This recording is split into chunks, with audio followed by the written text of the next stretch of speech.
do have to push the speak button, and then you push the same button to not speak, so to turn your microphone off. So I just want to let you all know about that. And then I'm going to just quickly take a moment of personal privilege. We do have a few announcements. And first is one of our very own commissioners has recently got married. I want to say congratulations to Commissioner Gobble. Let's give him a round of applause for his marriage. He's a newlywed. Very well-seasoned newlywed. Also, I want to say a special thanks to another commissioner, Councilman Bedney. This potentially could be his last commission meeting, and so I do want to say thank you, Commissioner, and Councilman, for all your hard work. I know personally you take things very, very seriously. You have a love for the city. And being on the commission, there are a lot more meetings that you have to go to.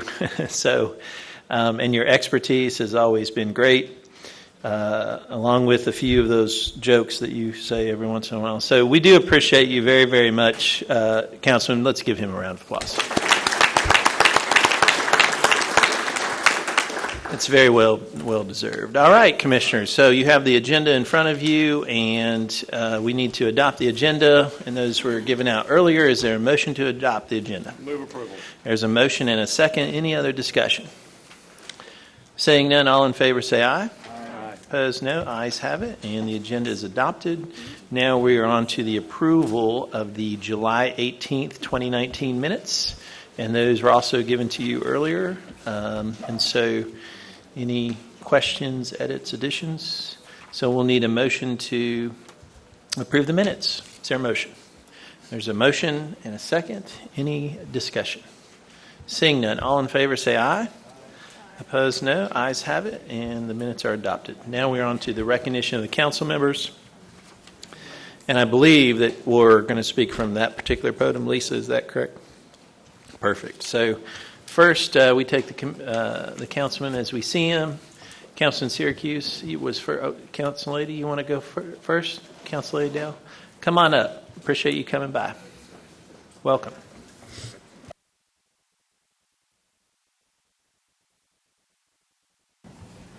Thank you.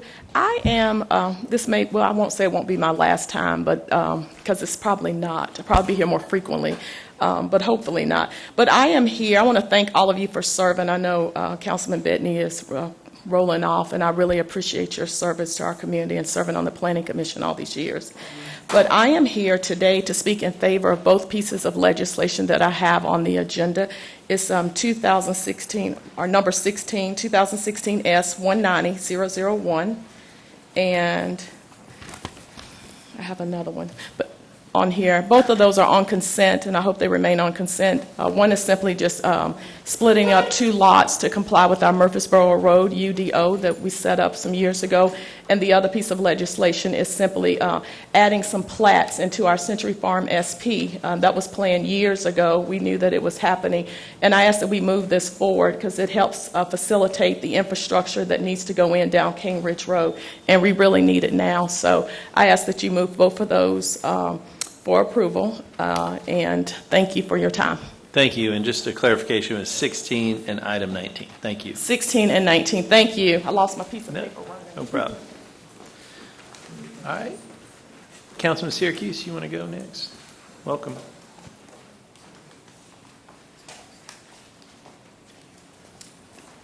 Thank you, Mr. Chairman, Commissioners. Hope everybody's doing well. Three things for you real quickly. Item number 5, thank you for indefinitely deferring that. I was here last time and spoke on that. Hopefully they will have a council member who actually shows up for the job and will represent the neighborhoods in that very sensitive development and a pre-1865 property. So thanks for doing that. Item number 17, this is in my district. It is on consent. We're going to keep it on consent. We've gone through an 18-month process here, really, of a meeting with the neighborhood and trying to get a zone change, but this is just a creating the cluster lots. Neighborhood's not necessarily thrilled with it, but we're going to keep it on consent and appreciate all the neighborhood and developer and engineers' time to help us craft this. I guess you could say. On to item number 26 in Councilman O'Connell's district. I know that staff has recommended disapproval for this, but I'm just going to ask you to be thoughtful about it. This is obviously the connection of Hermitage Avenue and Lebanon Pike as it connects from downtown to Donaldson, so I have a very a big interest in this and seeing it done right. I know that the infrastructure issues surrounding this area is really what is the contentious thing, I guess, with staff. But I just ask you to be a little sensitive and taking a good look at this. Ultimately, I think office is a good use of this area as it stretches out to Donaldson. So I am cautiously optimistic that this is a good plan. I would lean towards being in favor of it. So I'll just ask you to take a good look at it. I appreciate it. Thank you very much. Thank you, Councilman. Appreciate it. Councilor Murphy, I saw. Is Councilor Murphy here? Thought I saw her. Maybe she's not. Oh, there she is. I'll speak with my face. Excellent. Thank you, Councilor. Appreciate it. And Councilman Hager?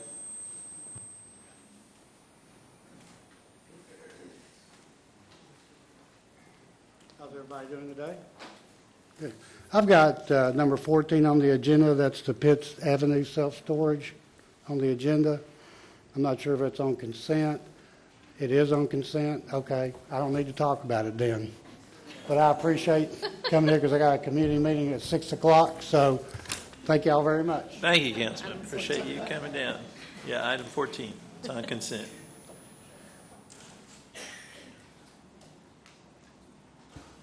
Any other council members? I just want to make sure we get everybody. I don't see any other council members, so now we're on to items for deferral withdrawal.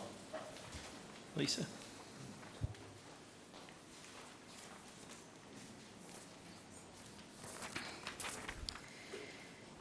The following items are for deferral or withdrawal. Item number 1, 2019 SP 027001, the Roots East SP. Staff recommendation is to defer to the September 12th Planning Commission meeting. Item number 2 on page 5 of your agenda, 2019 SP 047001, the Nipfer Corner SP. Staff recommendation is to defer indefinitely. Item number 3, 2019 SP 048001, Cedars of Cane Ridge SP. Staff recommendation is to defer to the September 12th Planning Commission meeting. Item number 4, 2019 S 109001, Richards Farm Subdivision. Staff recommendation is to defer to the September 12th Planning Commission meeting. Item number 5, 2019 S 128001, McGavick Pike Hamlet. Staff recommendation is to defer indefinitely. Item number 6, 19169P001, the Priest Lake Center PUD Amendment. Staff recommendation is to defer to the September 12th Planning Commission meeting. Item number 9 on page 6 of your agenda, 2019 Z094PR001. Staff recommendation is to defer to the September 26th Planning Commission meeting.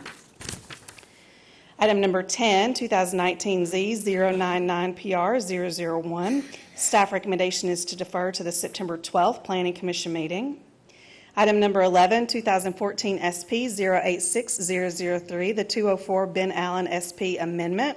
Staff recommendation is to defer to the September 12th Planning Commission meeting. Item number 13 on page 7 of your agenda, 2019 SP 056001, the Robertson Avenue Residential SP. Staff recommendation is to defer to the September 12th Planning Commission meeting. Item number 18, 2019 S 160001 on page 8 of your agenda, the 1242 Property Solutions LLC property. Staff recommendation is to defer to the September 26th Planning Commission meeting. And item number 25, 2019 Z131PR001. This is a request for rezoning on John Mallett Drive. Staff recommendation is to defer to the September 12th Planning Commission meeting. Thank you, Lisa. And so let's go through the items for deferral or withdrawal. Make sure that all of the commissioners have these. So items number 1, number 2, number 3, number 4, number 5, number 6, number 9, number 10, number 11, 13, 18, and 25. Is that correct? Yes. All right. Commissioners, you've heard the items for deferral withdrawal. Is there a motion to do so? There's a motion and a second. Any discussion? Seeing none, all in favor say aye. Opposed, no. Ayes have it, and those items have been deferred or withdrew. Now we are on item F, which is the consent agenda. Lisa? As information for our audience, if you are not satisfied with the decision made by the Planning Commission today, you may appeal the decision by petitioning for a writ of cert with the Davidson County Chancery or Circuit Court. Your appeal must be filed within 60 days of the date of the entry of the Planning Commission's decision. To ensure that your appeal is filed in a timely manner and that all procedural requirements have been met, please be advised that you should contact independent legal counsel. As a notice to the public, items on the consent agenda will be voted on at a single time. No individual public hearing will be held, nor will the Commission debate these items unless a member of the audience or the Commission requests that the item be removed from the consent agenda. The following items are on the consent agenda.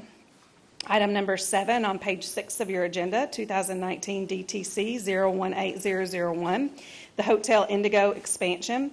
It's a request for a modification of the overall building height on property located on 3rd Avenue North and Union Street within the core historic subdistrict of the DTC.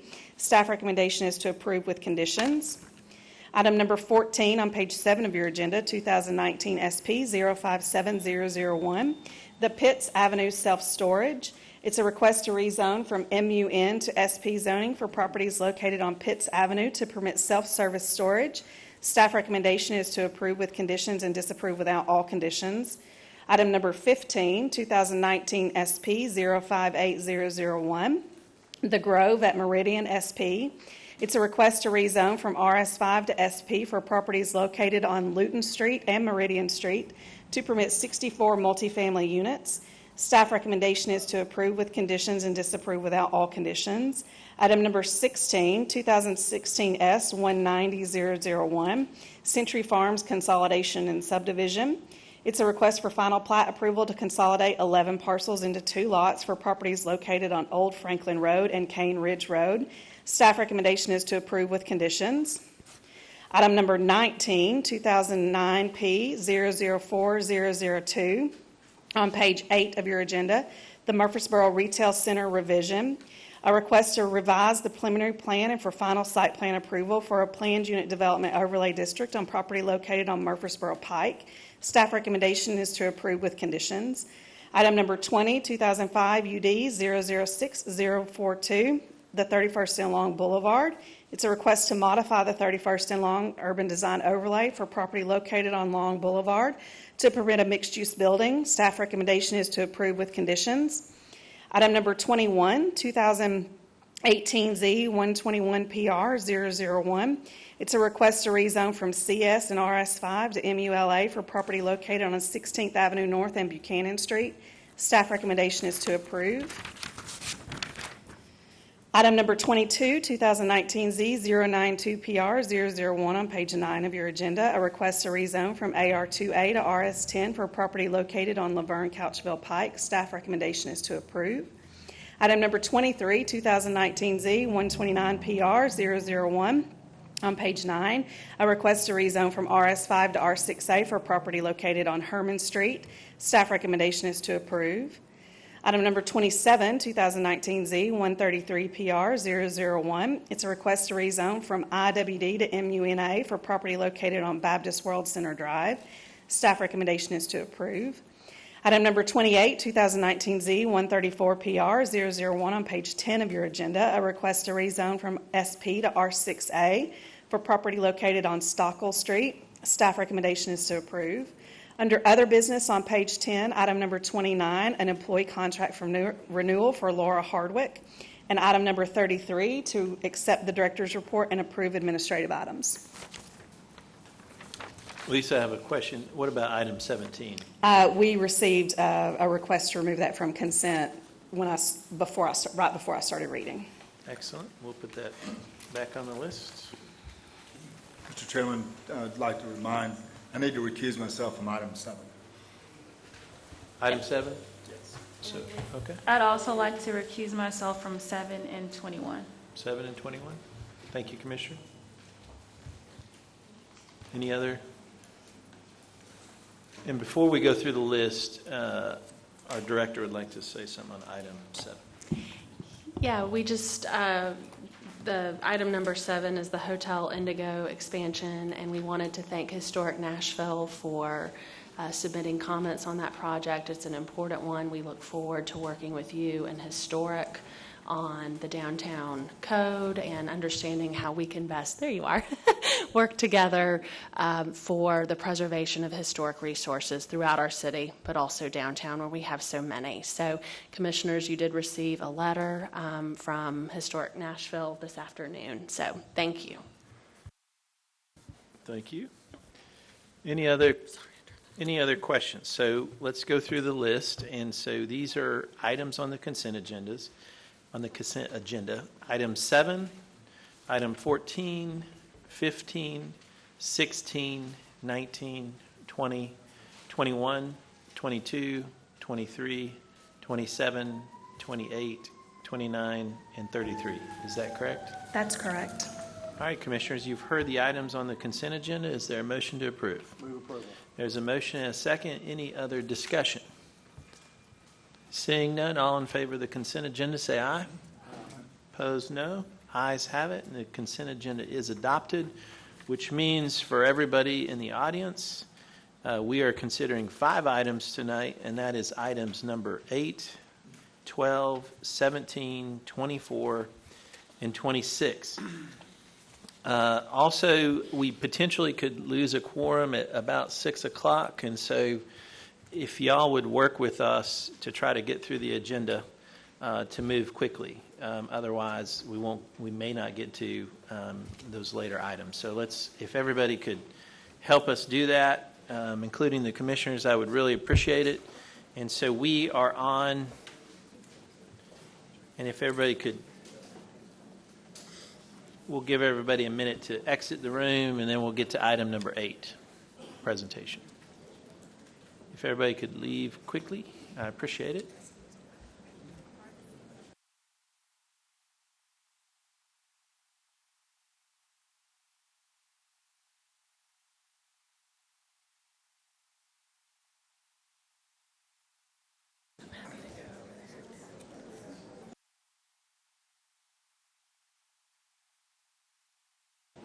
All right.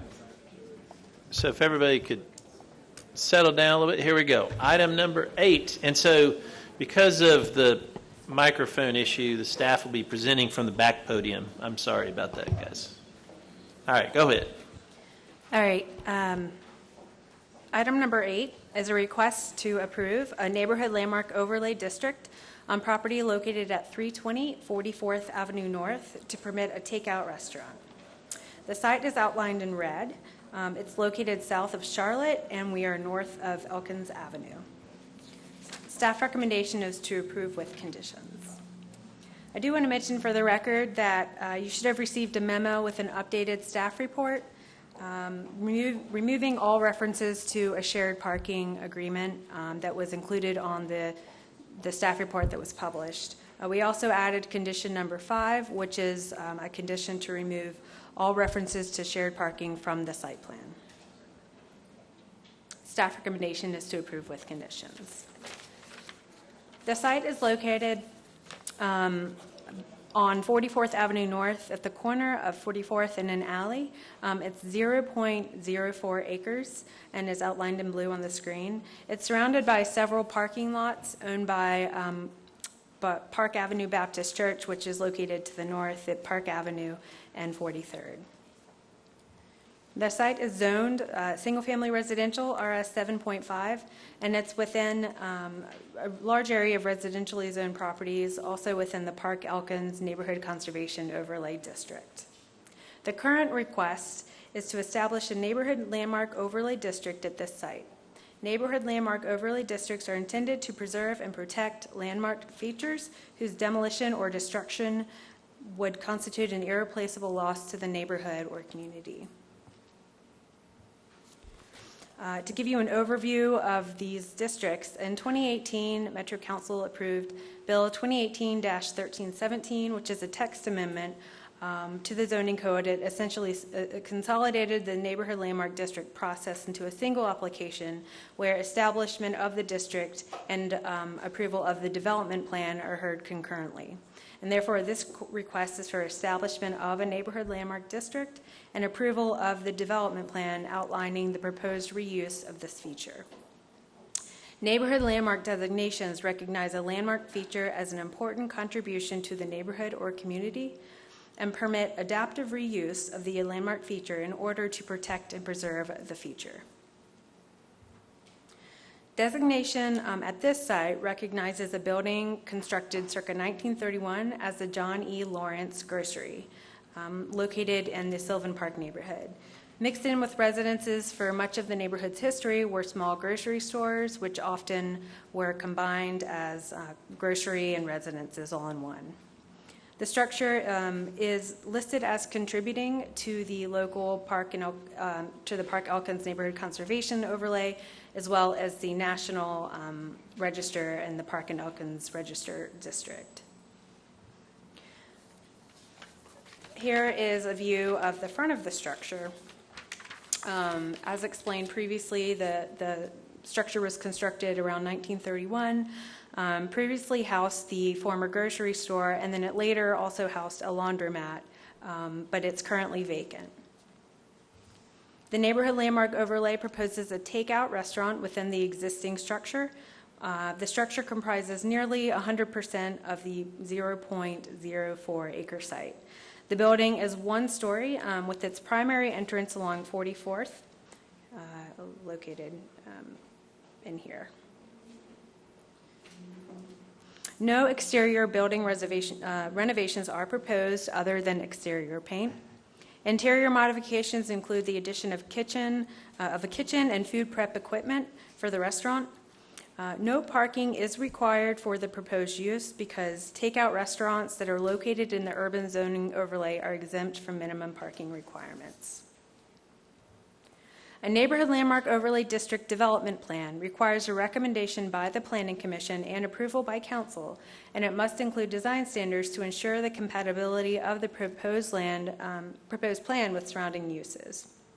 These districts are intended to preserve and protect neighborhood features that are considered critical components of the neighborhood by permitting additional uses beyond uses that are permitted by the base zoning, provided that the Planning Commission determines that they are compatible with and sensitive to abutting properties and the overall neighborhood fabric and appropriate to preserve and maintain the district.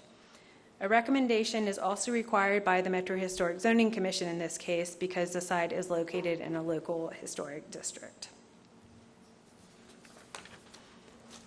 In this case, the site is located within an urban neighborhood at the corner of an alley and 44th Avenue North. Its site's outlined in yellow. Charlotte Avenue is approximately 550 feet north of the site, which is identified as a major and collector on the major and collector street plan. It's an arterial boulevard and an immediate need high-capacity transit corridor. The site is also located at less than 800 feet from 46th Avenue, which is off the screen to the west, which is identified as another arterial boulevard. The area around the site transitions from single-family and scattered duplex and multifamily properties to non-residential uses to the north along the Charlotte Avenue corridor. The plan proposes a takeout restaurant within an existing structure. No exterior additions or expansions are proposed to the structure, maintaining the existing building's bulk, massing, and rhythm along the street. No parking is required by the Metro Zoning Code, eliminating the potential for any additional curb cuts along the street. No lighting or signage is proposed with this application.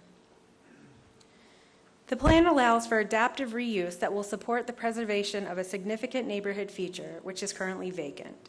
The proposed takeout restaurant will provide for an economically viable use of this unique structure in order to support its preservation, and conditions recommended by staff will ensure that the use is compatible with the surrounding neighborhood context and appropriate given the location.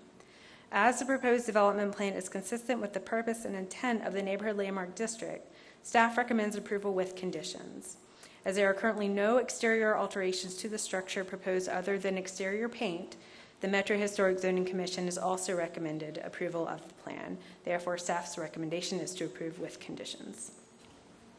Thank you. We'll open this item for public hearing. Yeah, Abby, if you'll tighten that off, thank you. We'll open this item for public hearing, and is the applicant in the room for this item? The applicant's not here. Anyone wishing to speak in support?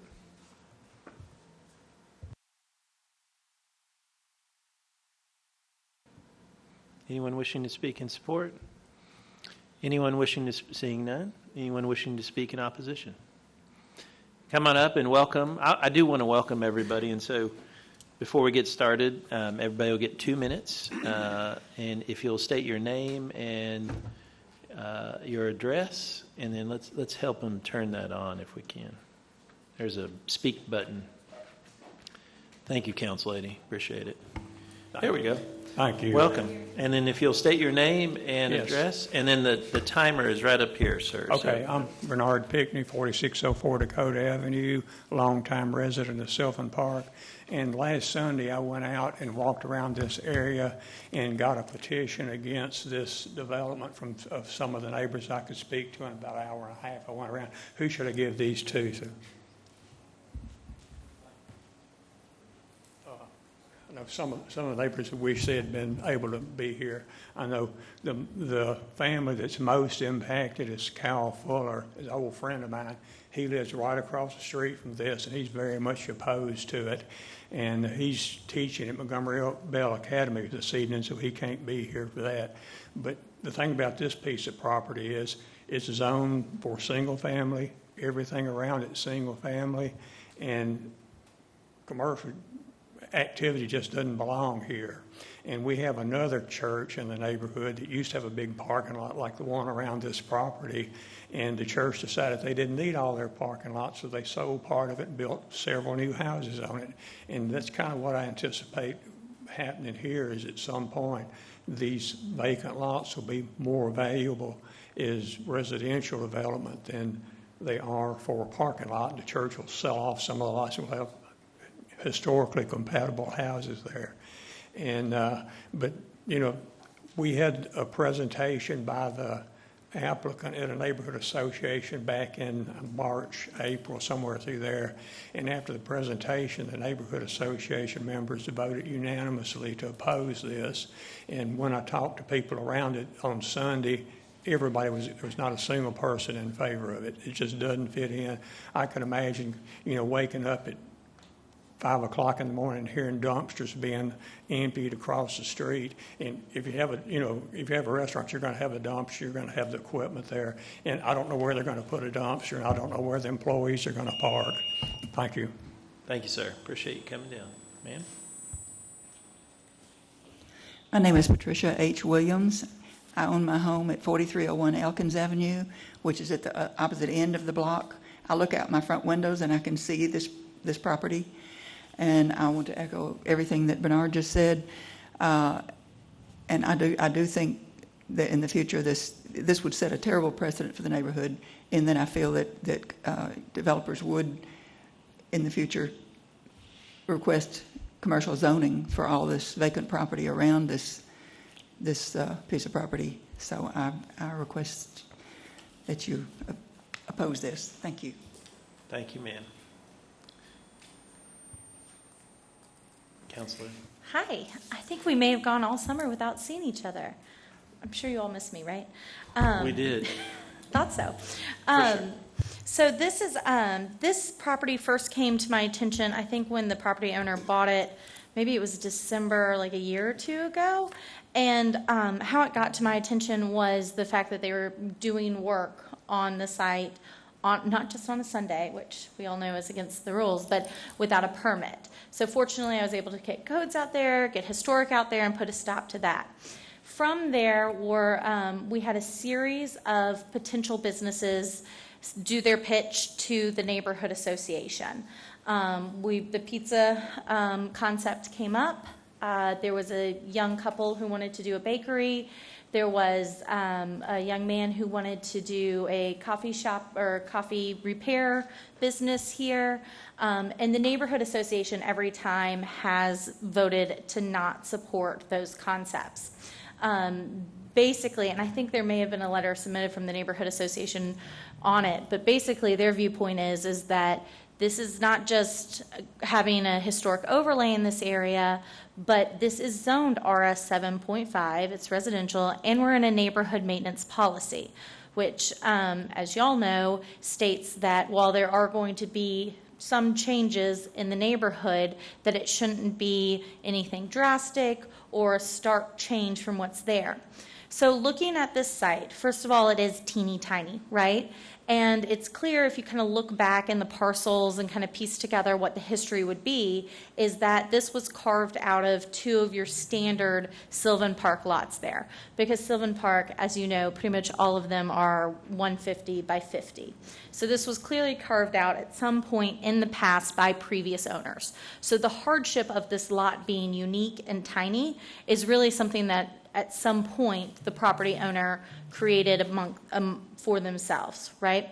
So when you look at that and you do consider that there are not other uses, there are no commercial rights left. There used to be a lot of people know this as the stained glass building because there was evidently a stained glass company there, and there is some gray area of whether that operated legally because this lost its non-conforming commercial uses a very long time ago. So while it is a commercial building, the non-conforming use rights are long gone, and the Board of Zoning Appeals, I know, has considered it at least twice to allow, reactivation of those non-conforming use rights to go commercial has been denied twice at the BZA. Most recently, I think in 2005. One was for I forget one of them, but one was for like a small office for real estate. So I mean a low impact office, and the Board of Zoning Appeals turned that down. So I will admit that I think we deferred this in July, and I had every intention of holding a community meeting, and the summer just kind of slipped away on us. The council office was able to get one scheduled for this week, but it was short notice, and there was a communication failure between the property owner and myself, and so we did not get that done. If y'all were to pass this tonight, I would have one held before the next council meeting. But the thing is this has gone before the neighborhood association a number of times, including I think the 2 meetings ago for the neighborhood association, I informed them that this is a substandard lot and that there could be issues to tear it down or if they wanted to build a new house, and kind of made the case that there's not a lot of uses for this land to the neighborhood association, and that was still not compelling enough for them to support a change here. So again, just kind of wanted to hit on the pieces here. It is, I do appreciate the staff updating the staff report because the property owner did enter into an agreement with the church for a parking arrangement that is not legal because it is residentially zoned all around it, and so I appreciate that staff update was done. But again, there is the concern of, even though parking is not required by the code, how many employees are going to be here and where are they going to park? And so it's just that's going to be an ongoing concern of the neighborhood association. So I have gotten an email today of a neighbor who's in support, but overwhelmingly the emails and communications I've had have been against it. And I'm happy to answer any other questions? Oh, I think I said this, but for example, there is about a block from here on Elkins and 46, there's the Vegan V bakery that you might be familiar with, and that actually it's a home in front and it's business connected in the back. And when and Greg, you probably know when this happened, when like all the zoning was updated like countywide, that was actually zoned for like neighborhood commercial. And so it does tell me that historically, when all the zoning was updated, if the neighborhood and the community wanted this to be a commercial zoning, it would have been done at that time the way it was done, simply like a block, maybe a quarter of a mile as the crow flies from this location. So happy to answer any questions. Thank you, Councilor. We appreciate it. And seeing no one else, since the owner's not, the applicant is not in the room for rebuttal, Seeing no one else wishing to speak, oh, yeah, let's turn that off.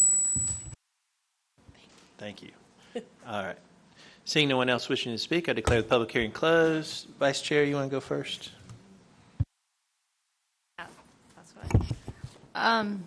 I think this is a question for staff, but just process-wise, I mean, the name of this one caught my attention, so I've noticed that it's been on our agenda quite a few times. We've gotten some funny comment letters, too, along the way on it. I wonder about going forward with the applicant not here. I don't know that I personally feel right, given how many times it's been deferred, taking action on an item if the applicant's not here unless there's more to that. I think that's appropriate. We could consider an indefinite deferral or a deferral to some point in time to have the applicant come. I think you're absolutely right. We want neighborhood landmark features to be ones that have support within the community, but also I think it's important for them to come and state on the record for what their goals would be. So Vice Chair, let's try this. Councilman? Sorry. Why don't we just kill it?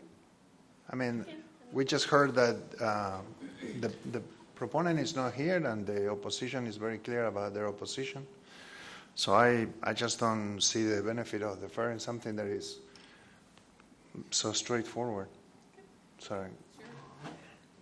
And since we're limited on time, instead of having we usually speak, how about I ask for discussion? If there's no other discussion, then I think it would be appropriate, Councilman, for you to make a motion. Is there any other discussion or questions? So I guess hold on. I was going to say Vice Chair. My rationale for not necessarily wanting to take action, one, the applicant's not here. We're in a different location. I assume that they were aware, but it has been deferred quite a few times, so I could understand maybe if there was any confusion. But I also, as the council lady just said, this is a very unique little parcel, and it was created who knows when.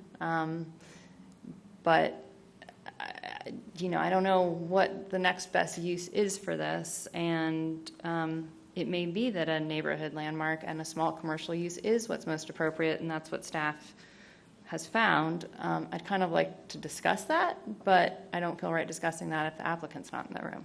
So, good comment. And Commissioner Gobble, you recognize?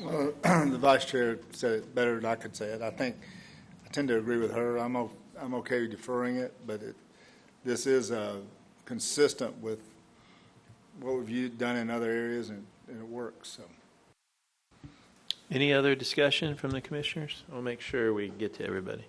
Seeing that, we'll need a motion. I'll make a motion that we defer indefinitely. The public.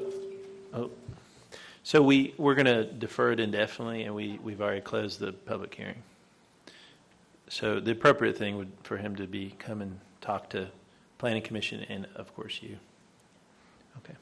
Motion. So I make a motion for an indefinite deferral. That's a proper motion. Is there a second? Second. Any other discussion? Councilman? Can we make a note that we had 4 people here today speaking against it, so they don't have to come back again if they don't want to? Very appropriate. Any other discussion? Seeing none. All in favor of indefinite deferral, say aye. Aye. Opposed, no. Ayes have it, and it's deferred indefinitely. And thank you, Council Lady, for coming down, and citizens. Thank you very much. So we are on to item 12.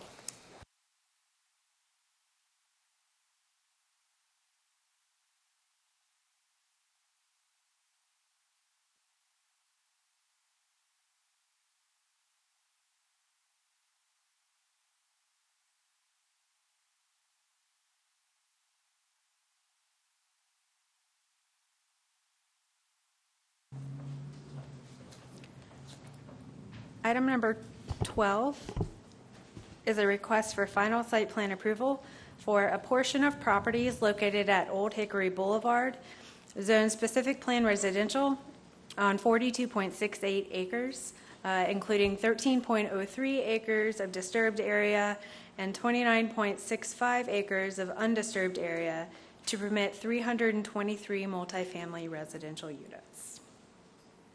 The site is outlined in blue and is located within a portion of the overall Nashville Highlands SP boundary, which is identified with a thick red line that extends to Old Hickory Boulevard and Highway 70 to the south.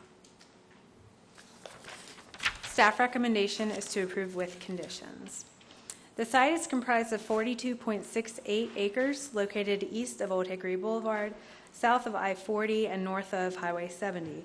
The site is vacant and includes specific areas that will be disturbed for residential development, identified with the red boundary, and then areas that will remain undisturbed, and these areas are located outside of the red boundary.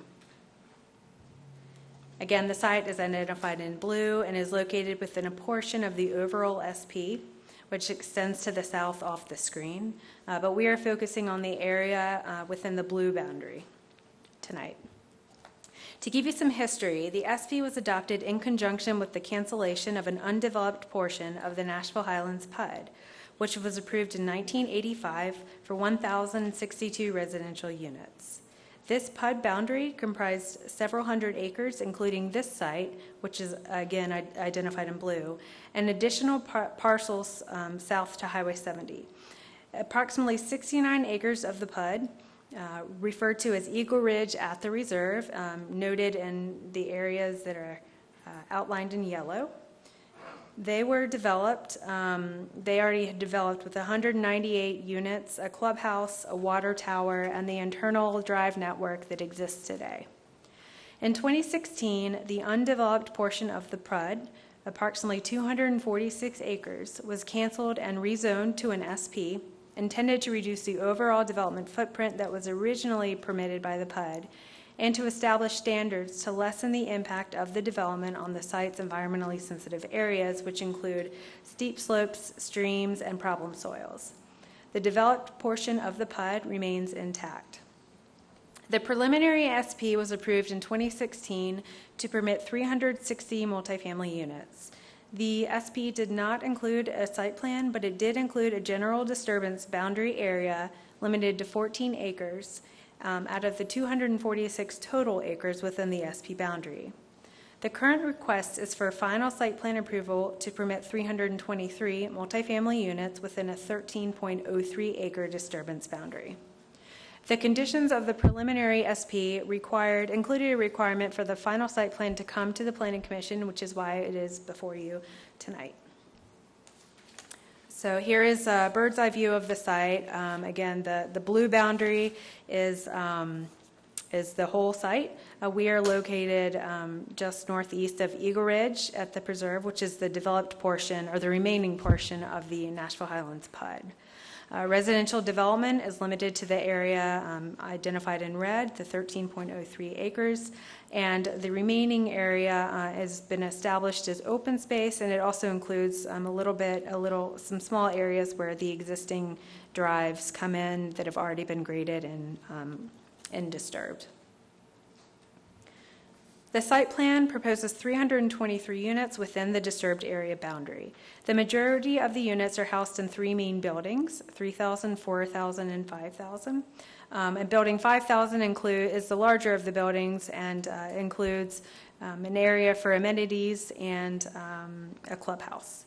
The three main buildings are approximately 4 stories in height and work with the existing topography. The plan also includes 6 carriage house buildings, which are 2 stories in height, and those buildings are located here along around the periphery of the site. The site is primarily parked with surface parking and some individual garages. Access to the site is provided from Old Hickory via the 2 existing drives that currently connect through Eagle Ridge. One of these drives is proposed as emergency access only. Open space wraps the buildings and includes areas for reforestation, amenities, and stormwater treatment. As explained earlier in my presentation, the preliminary SP did not include a site plan, but it did limit disturbance of the natural landscape to 14 acres. And it also included standards to reduce the impact of development within the overall development footprint. The proposed plan reflects these SP standards established to achieve the goals. The plan proposes 323 residential units located within a 13.03 acre disturbance boundary, which is less than the maximum 360 residential units and 14 acre disturbance boundary that was permitted by the preliminary SP. The currently proposed disturbance boundary has also been modified since the initial plans were submitted to planning, reflecting the community's desire to retain additional tree canopy and further reduce the overall development impact. This slide shows the progression of the disturbance boundary and how we arrived at the currently proposed limits of disturbance. Before I proceed, I just want to point out that the plan on the slide has rotated about 45 degrees. So just to orient you, buildings 3,000, 4,000, and 500 or 5,000 are here, and then Eagle Ridge is located down at the bottom. The initial final site plan disturbance boundary is identified in pink.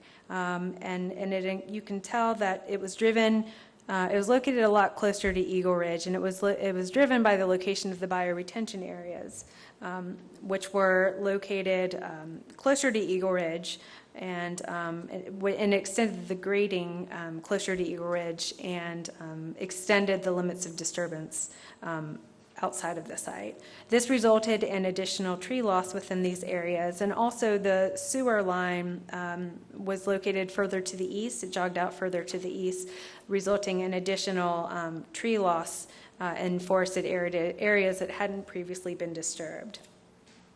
After further site analysis and coordination with the neighborhood, the grading and bioretention areas were relocated behind Building 5000. So the blue boundary, which comes into here, comes closer to Building 5000, is the currently proposed disturbance boundary area.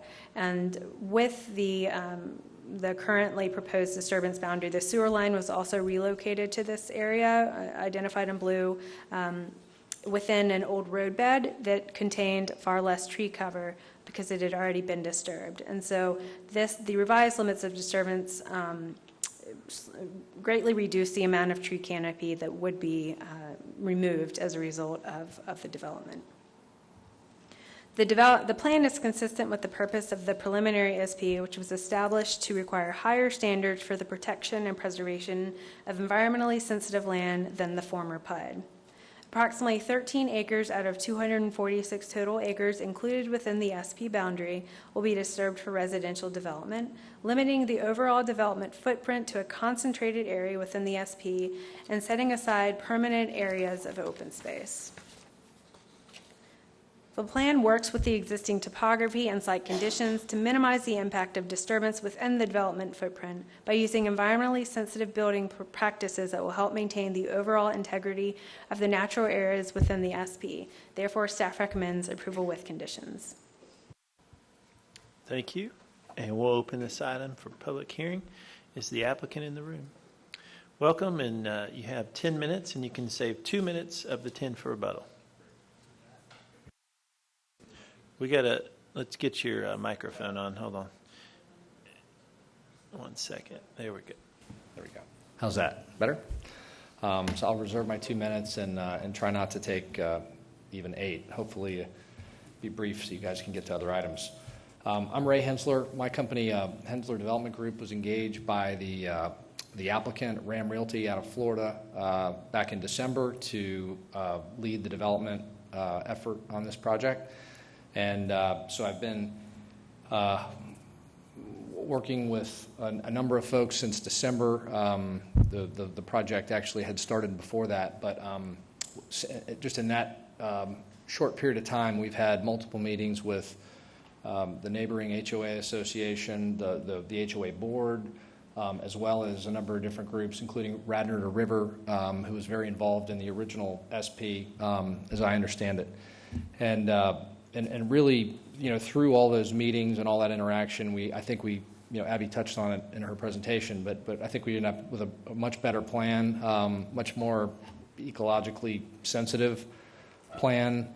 There's a number. I'll have Brendan come up in a second and just touch base, hit some bullet points on some things that I think we ended up with that made the plan a lot better after all that interaction. I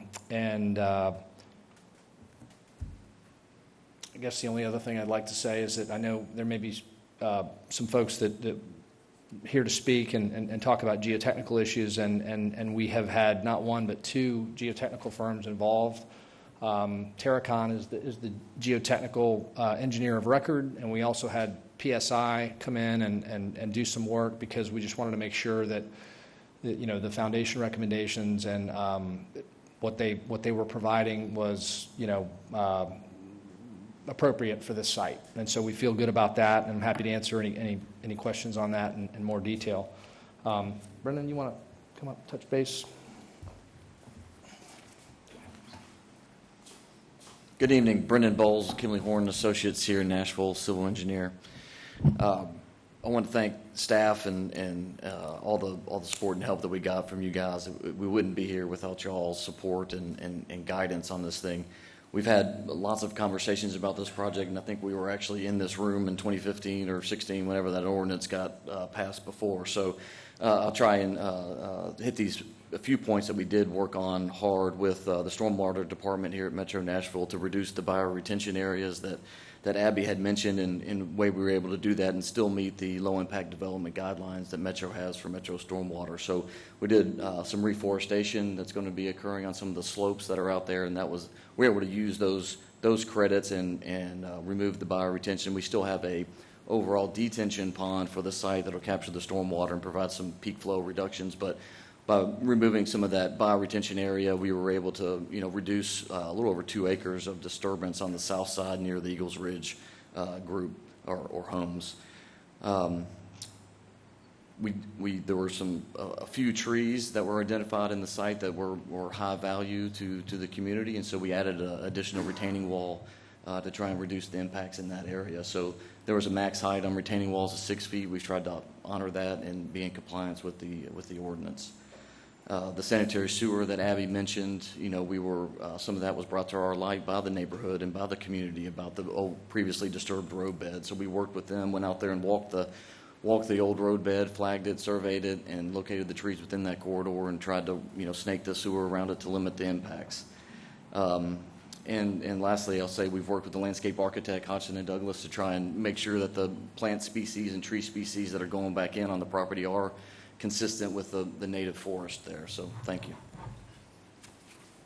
Thanks, Brendan.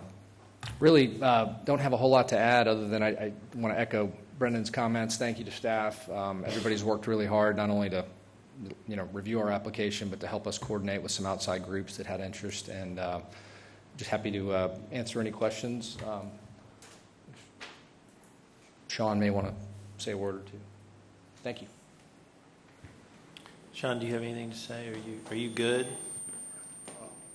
I'm happy to speak on behalf of the property owner. That's who I represent. I didn't know if I'd do that as part of the team or get 2 minutes to do it, but I'll wrap it up here. My name's Sean Henry, 315 Dedrick Street. I represent Nashville Highlands LLC and the Reserve Service Association. There's 2 property owners here.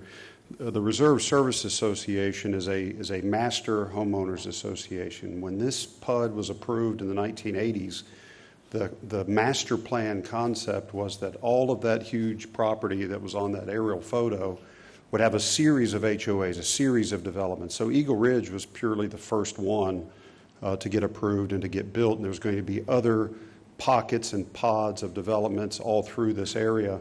And then this master association would collect HOA fees and pave roads and maintain landscaping and do all of those things. What this end game is here, if RAM proceeds with this final approval on the site plan to buy the property, develop the property, my client's also conveying open space around Eagle Ridge, including the roads that serve Eagle Ridge. They don't own those roads. As an individual homeowners association, they will after this gets approved. It's hard to believe that 5 years has gone by, and some of you were here. I know Bob Lehman was certainly here. This room was packed with folks who wanted to downzone the property from the PUD to the SP, and that's exactly what happened, much to my client's objection, but nonetheless it happened. And there's a numerous series of conditions that had to be complied with on that preliminary SP. One of which was to engage Eagle Ridge as part of this final site plan effort, which has been done, and Eagle Ridge is here, and they can speak to that. But secondly, also to have a compatible design that's compatible with what Eagle Ridge has there now. And so that's certainly been done. The staff has done a great job in evaluating this site and the conditions. This thing has been micro-analyzed to the nth degree, not only by RAM, but by people who are interested in this property. And importantly, 95% of that area is going to remain untouched. 95% of it's going to remain undisturbed because it's open space as designated on the SP. So it's hard for my client to say this is a win-win-win, but in reality, we admit that this is now a win-win-win. So we ask for your approval. The question for you today is, does this site plan substantially comply with the preliminary SP as approved by the City Council? Staff submits that it does. We concur with the staff, and we ask for your approval. Thank you. Thank you, Mr. Henry. And we'll reserve 2 minutes for rebuttal. Anyone in the audience wishing to speak in support? Come on up. Welcome. Division Street. I represent Eagle Ridge. I'm kind of in an unusual position here because I'm not exactly in support, but I'm not in opposition either, okay? So my client, Eagle Ridge, as Sean pointed out, is the adjacent owner, and one of the key issues that came up when the SP was first proposed several years ago was the issue he mentioned about transferring the ownership of the roads and open space within Eagle Ridge into Eagle Ridge. That's part of this transaction. That's going to happen as part of this deal. Then when RAM came along and proposed this SP, one of the things they had to do was submit their plans to Eagle Ridge and take comments from Eagle Ridge. They did that. One of the issues, there's several issues that came up during that process. There are irrigation wells that serve Eagle Ridge that RAM has agreed to relocate or pay the cost of relocation. There's the gate issue that Abby mentioned, the emergency gate. They've agreed to that condition. They agreed to do pre-blast surveys for all the homes in Eagle Ridge. So as a result of the discussions and back and forth between Eagle Ridge and RAM, Eagle Ridge has reached an agreement with the property owner, the current property owner, and with RAM regarding the issues that they were concerned about as part of this process, and so they're satisfied that those issues are going to be addressed by RAM and or the property owner. Thank you. We've also submitted a letter by the Eagle Ridge Homeowners Association that states that as well, so thank you. Thank you, sir. Appreciate it. Anyone else? Thank you. Mr. Clifton, welcome. Chairman, members of the commission, thank you for allowing me to speak. I'm Stuart Clifton of 2115 Bernard Avenue, Nashville. When I left the commission a few years ago, I promised to find other places to leave and have fewer night meetings, and so I joined this other group instead called Radnor to River, and I'm speaking as a member of that group today. We were in this room, actually. We haven't been in here very often, but this is where that meeting happened, where you basically sided with those who wanted to preserve more of this amazing area. Radnor to River has had about 7,500 meetings, maybe it just felt like that, but a lot of meetings with the developers, with the representative of owners, and with other folks. And I have to say the staff has been great. None of it would have happened without the council member in the area bringing us a lot of agreement, Councilmember Johnson. And my group, which is an unabashedly environmental protection group, is in support of this. We haven't been always. We have worked with this developer and other owners, other representatives of owners, and they have been amazing and have come forward with a lot of good ideas, and we have appreciated that very much, and also the staff's involvement. So we are, in fact, for it. Noah Charney, who's the head of our group, has written you a very eloquent letter. I don't have time to do that in 30 more seconds, and I hope you keep your quorum until you need to lose it tonight. But thank you, and we are supportive of this with as it has worked out and with the final conditions. Thank you. Thank you, Stuart, and we do miss you very much on the commission. Your service was always very much appreciated. All right, anyone else wishing to speak in support? Seeing none, anyone wishing to speak in opposition? Seeing, oh, yes, ma'am, come on up, welcome. You have 2 minutes and state your name and address for the record. Oops, hold on. Lena Simonian. I have some documentation that I would like to pass. My maps are really not very fancy, but these maps are actually from the USDA Department of Agriculture, and they actually show the soil conditions. Presently our neighborhood consists of section 1, 2, and 3. I actually highlighted them in yellow, if you can see that. So section 1 and 2 is actually on the bodine soil, which is a little bit more stable, and section 3, which is to the right, is actually on the bodine sulfura soil, which is actually very unstable soil, and it's basically 20 to 50% high, hills. And steep slopes. So where the proposed site for this development is going to be, it's actually going to be right on the bodine sulfura soil, which I actually circled with my black pen. You can see that. The 95% of the area is going to be undisturbed. It's wonderful and fantastic. But if 5% is sitting on that soil, which is unstable, regardless of the microscopic examinations, I think this is quite dangerous to the people who are going to be living there and to the people who live there now. I can tell you that in our section 3, we already have some issues with water pooling, so it's not draining well, and that section 3 is actually that area that's highlighted in the right, in the green that you will see. So I would ask you to really consider that before you are going to let this happen. This is very disturbing to me that this is actually proceeding. And this soil that this development is going to be on is a bodine sulfura soil, and if you look, there's an additional documentation attached from the minutes of the meeting back in 2016. It actually on the page 3 specifically mentions bodine sulfura soil as being unstable soil. Thank you. So, thank you. Appreciate you coming down. And anyone else wishing to speak in opposition? We'll make sure we get to everybody. So now we have a 2-minute rebuttal, and then the council lady is here if she wants to speak. Thank you. Well, I didn't come prepared to get into a lot of detail about the geotechnical aspects of the site, but I will say, as I said earlier, that we've had a complete evaluation of the site. Obviously, before we have at this point we have full CDs. Terracon did a great job. We did a lot of soil borings.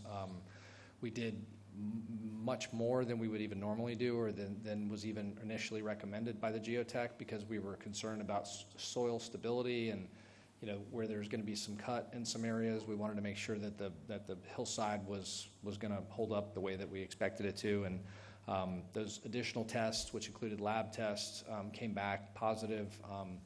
I think some of the concerns with Eagle Ridge relate to an area where, when that was developed, they used a very steep slope, much steeper than the hillside and the slope ratio that we're going to have. So I think it's a little bit of an apples to oranges situation, but I'm happy to meet later with anybody that we need to be able to get them satisfied. But I do feel confident that we understand the soil condition and have a plan for it that's appropriate. Thank you. Thank you. Council Lady, welcome.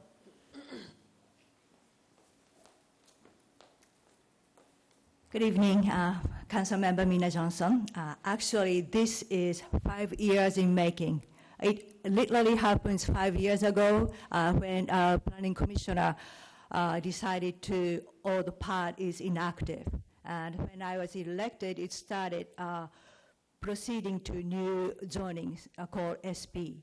And by this SP, what I wanted to do is not eliminate the development, but environmentally sensitive, yet give safety and security with surrounding neighbors, and I think we did accomplish that. And that's much to thanks to the staff, lots of hard work. One thing I want to emphasize is, how many times have you seen final SP approval come to front of you, commissioners? This is the first time, history making, because when commissioner approves, you approve a preliminary SP. So we have to use a lot of imagination. Is this a good fit? If this plan will work? If this plan, final development actually fit into the intent and spirit of the preliminary? And this final plan actually did it. I mean, the representative of the seller said it's a win-win-win. It's a win for the developer because it provided adequate development volume. And it's a win for the neighbors because it will protect and provide open space. It's a win for the environmental group because it literally saves 95% of the hill. So I would like to think about it and just approve. I am really happy how it happens. We had numerous meetings with communities and neighbors, environmentalists, and of course with the planning staff. So I want to thank everybody involved with this process, and I would like to ask the commissioner to approve this final plan. Thank you, Councilor. We appreciate you coming down. And seeing no one else wishing to speak, I declare the public hearing closed. Commissioner Haynes, you want first? So when we get Councilor Henry, Councilor Murphy, and Councilman or former Planning Commissioner Clifton to all agree on a matter, we need to take that and run with it. So I'm going to support staff's recommendation. All right, and let's try this again. Commissioner Gott, let's try this. Is there, since we're kind of limited on time, I want to make sure we try to get to the other cases. Is there any other discussion from the commissioners? Anybody want to add anything? All right. How about we try a motion? Commissioner Haynes? I'll move approval of staff's recommendation. That's a proper motion. And a second? Second. Second. Any other discussion? Make sure we get to everybody. All right. Seeing no other discussion, all in favor say aye. Aye. Opposed, no. Ayes have it, and it's approved. We're on item 17. Thank you for coming down. Thank you for coming down, Commissioner Clifton. We appreciate you. Good to see you.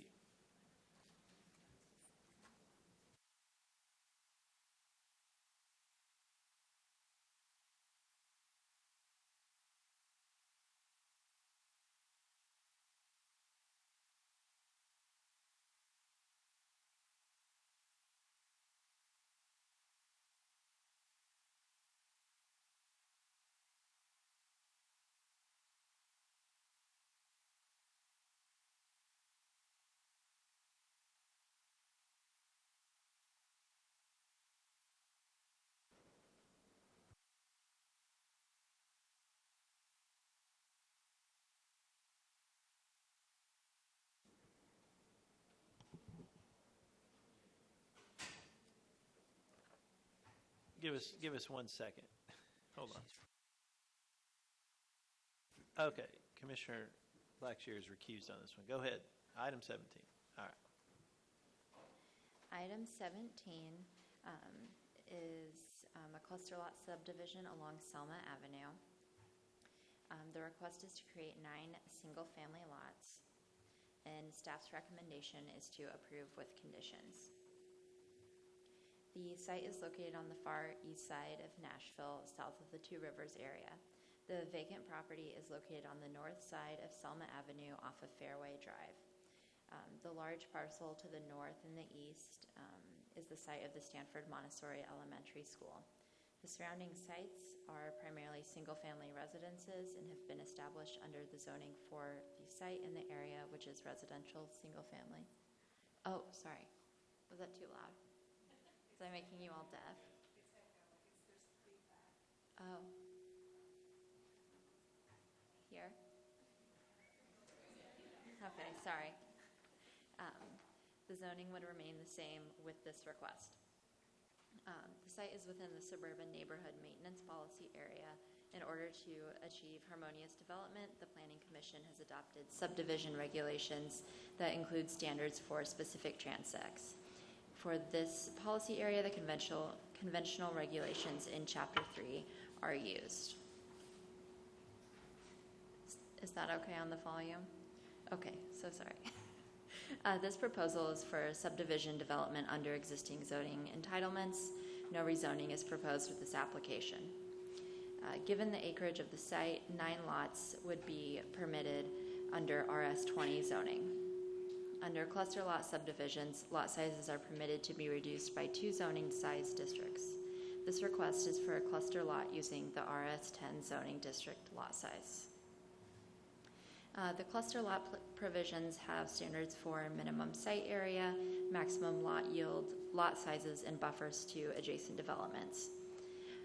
The maximum number of lots permitted under the subdivision is 9 lots.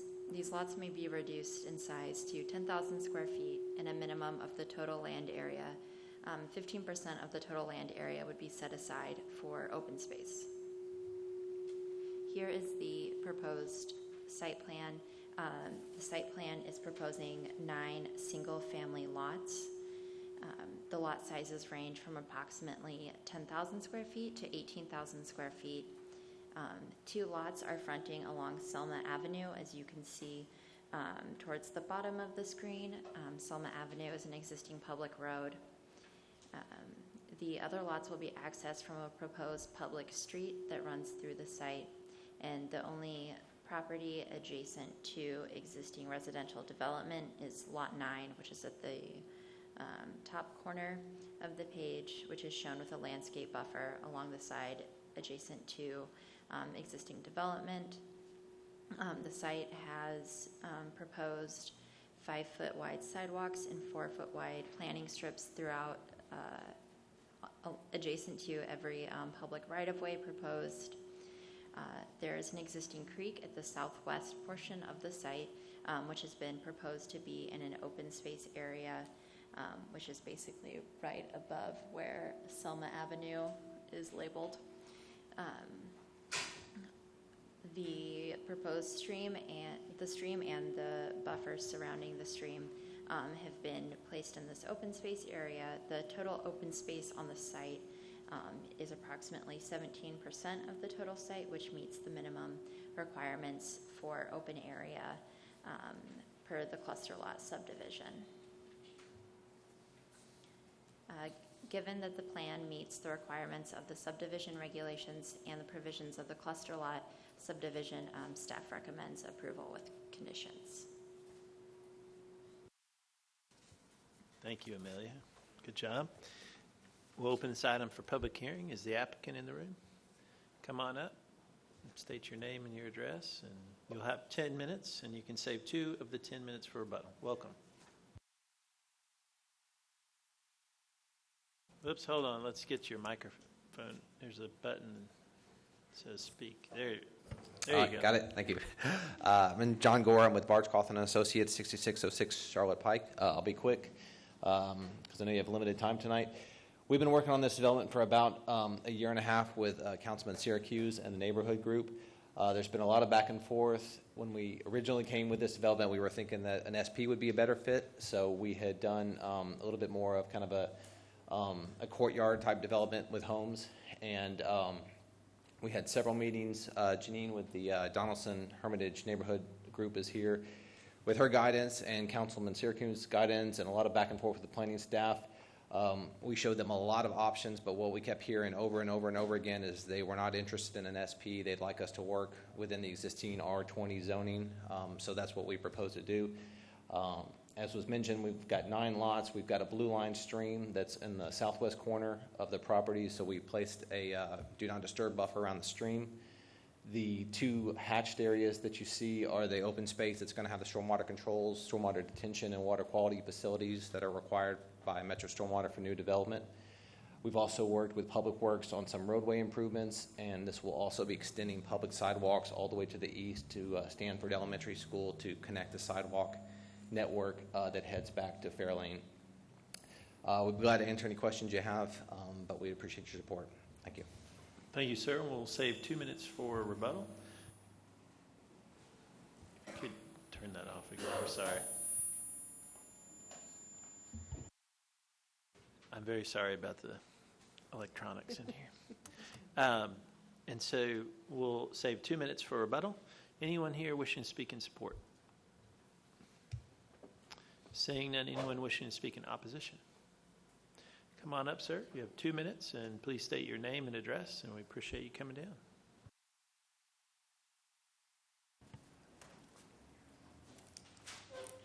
My name is Dennis Huey. I live on Castlewood Drive, 2301 Castlewood Drive. Excuse, I didn't know I was going to be up in front of everybody today, or I'd have worn my suit maybe or something. My main objection to this thing is the water runoff.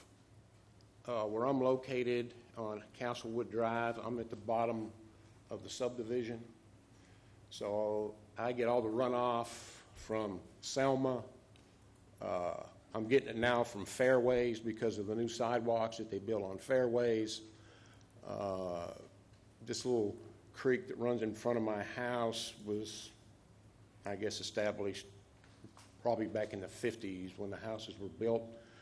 And it's just not up to shoot the handle, you know, the water, the overflow, and everything that we have now. So my main concern is the water runoff. I'm not able to get storm water to do anything right now.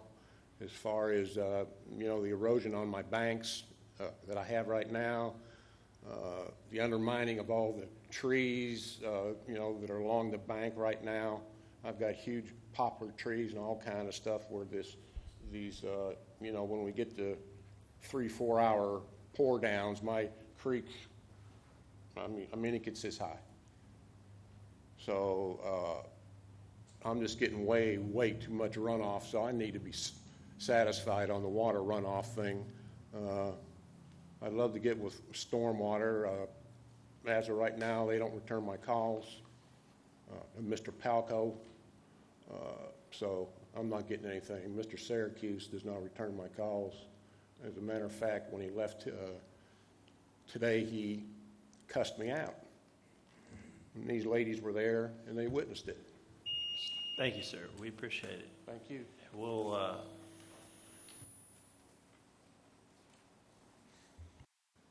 thank you. Stormwater is here, but will anyone else wishing to speak in opposition? Come on up. Welcome. Please state your name and your... Thank you. Thank you, Commissioners, for allowing me to speak. I'm Janine Huber. I'm the president of the Maple Crest Neighborhood Association. I would ask that I have the 5 minutes that's allowed for a neighborhood representative, and I thank you for that. The reason that our community could not agree to an SP, and I'll just say this briefly, is because the developer was proposing an urban cottage community of 24 houses on this land inside of an RS-20 T3 suburban maintenance neighborhood. And we felt that density was not something that we could live with. In addition, we have concerns about water. The developer came back with a plan for 18. Again, we still said, we don't think this is an urban-based cottage community type place in Nashville, and we would really like something closer to our neighborhood under Nashville Next and so forth. They came up with a plan for 10, but then started backing off a little bit on some of the things that they said they would do in terms of building height and so on and so forth. And our community discussed it at length, worked very closely with our councilman, and decided that this was something that we simply could not support based on the precedent that it would set in our community.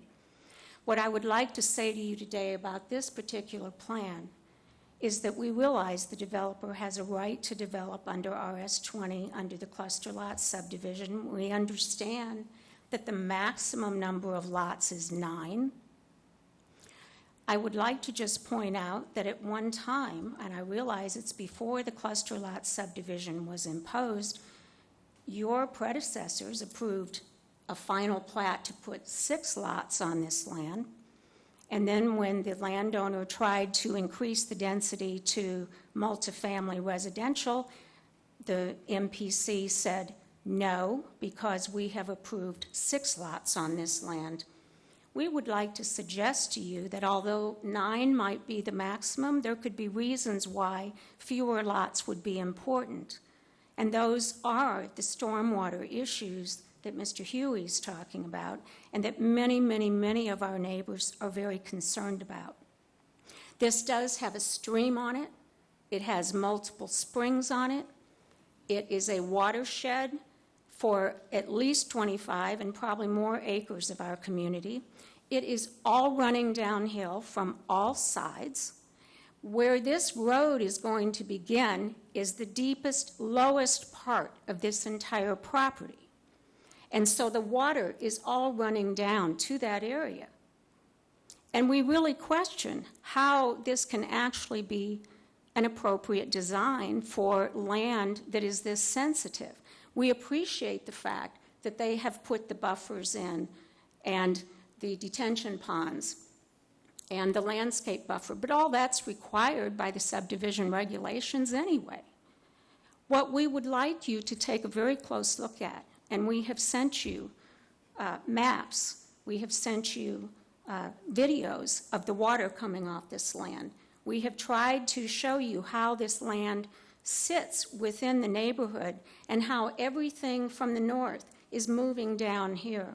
Even if this water coming from the detention pond of Stanford School up in the northeast corner is piped around, there's a tremendous amount of water that's coming downhill from the northwest, from the southeast, from every direction that is not going to be piped around. Plus, there are springs there. There are 2 marked on this plan, but the people who have lived in our neighborhood for many, many years and have experience with this land and how it works in nature, there are many, many more springs there, especially in periods of heavy rain, and we are getting more and more of those. In the one that we had in February, we had tremendous water coming off this land, and of course in 2010, that's probably an outlier, but I can tell you that during periods of very heavy rain, the water comes all the way across this land from many different directions. It collects in that stream and makes its way down through our neighborhood to the Cumberland River. It's a tributary. And some of our neighbors down below Selma on Castlewood, like Mr. Huey, like the Andersons, like Mr. Osborne, they take that water onto their land. And it is over the top now, even in difficult rain periods. So we ask you to look at this very, very carefully. We've tried to give you all that we can give you without hiring an expert, but we thank you for listening. Thank you, ma'am. Appreciate you coming down. Anyone else wishing to speak in opposition? Anyone?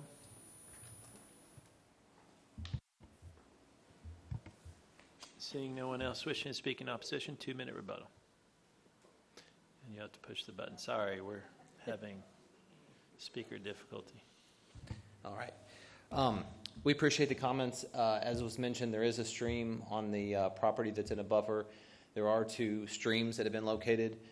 We worked on the lot layout closely to make sure that the stream and both of the springs are located on a parcel line, so they're outside of the building envelope, so they will not be disturbed.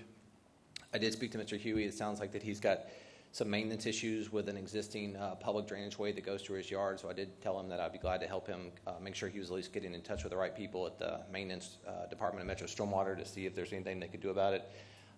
And again, as far as kind of the placement of the stormwater controls, the site does slope to the bottom left corner, the southwest corner. That's why the 2 detention ponds are in that location, to make sure that all the water from all the new impervious surfaces, the house and the roads, are routed there so that it can be detained and treated before they leave the site. So, of course, new development has to go to Metro Stormwater and be reviewed and be approved to make sure it meets all their regulations. So We appreciate your time and be glad to answer any other questions. Thank you. Thank you. Appreciate you coming down and seeing no one else.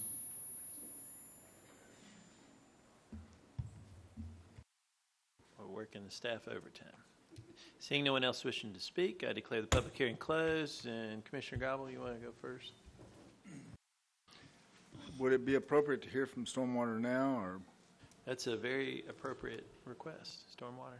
There's Stormwater. Come on in. Come on up.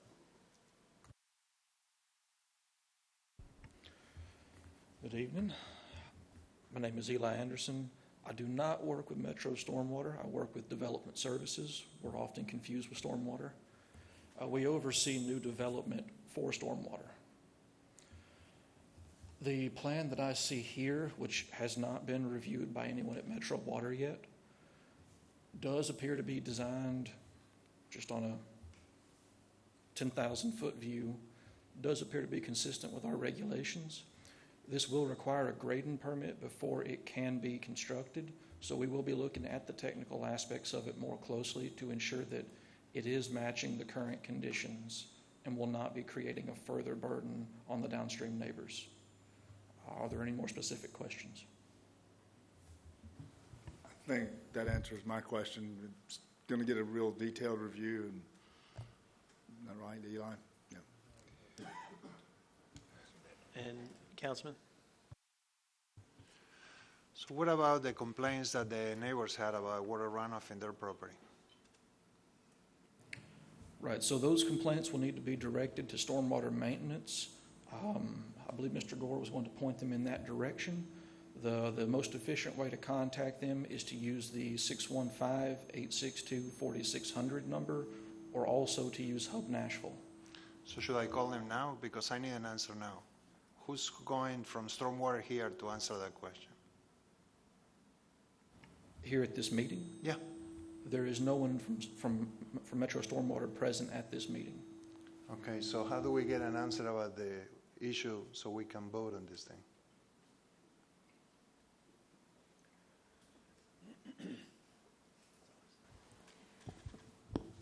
So the way that the process typically works is planning and public works will give a preliminary assessment. That's why it's at a concept plan level. Stormwater typically, or does, come in and do much more detailed analysis of the proposal at a later date, because they do very fine-grained engineering assessments, and it takes quite a bit of detailed work. If you're asking about stormwater issues on this particular site under consideration, that's the process for how that will be addressed. Just to clarify, if you're asking about the other sites, not this site, but other sites, and how that will be addressed, is that what you're asking about? Well, there seems to be a connection, according to the neighbor that came, between development and water runoff into his property. So I think we need to have that information to be able to make an informed decision. I mean, I appreciate his effort, but I think Stormwater should be here and answering these questions. I mean, I would say it's appropriate if you think there's something specific, a technical question that has not been answered here, to ask for a deferral and have someone here present. But I would simply say again that because of the detailed level of review that Stormwater does on projects, they're not going to be able to give you the precise information before a concept plan is approved, because they do a very detailed technical level of review. Many projects, subdivisions, are in stormwater for months while they go through that technical review. So they're not going to be able to come here and say, we've done all of the detailed engineering analysis on this particular site. Having said all of that, if there's an issue on another site, and that's a question for a different section, then I think we need to make sure that that stormwater section is in touch with these neighbors and can address those issues. Can you speak to that? Sorry. I think I can help to clear some of this up. As part of the grading permit review, which will happen after this concept plan moves forward, we will be analyzing some of the downstream structures. It is part of our standard process to determine whether or not they are currently adequate, and if not, what improvements may need to be made. So, time. Councilman, we can defer, we can ask Powell, the Director of Water to get us an answer, but it would have to probably be a specific question. It's my last meeting, so I don't want to do this to you guys. But I just think as a citywide thing, I know we're just dealing with one property, but we just heard from one neighbor that he thinks that this impacts his property, that development is having an impact in his street. So I'm sure, as a council member, I know that Councilmember Syracuse has been working hard to try to address that.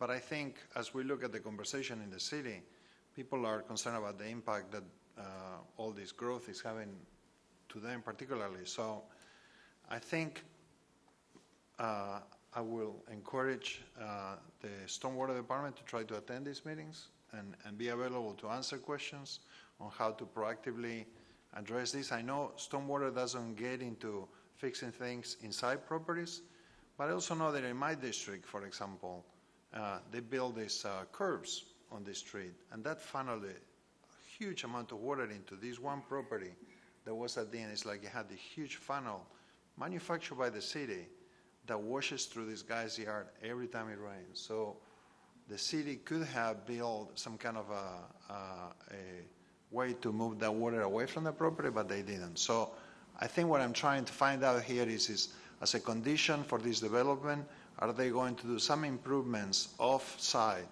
to address the water that is going to be funneled outside the property? And that was kind of my question.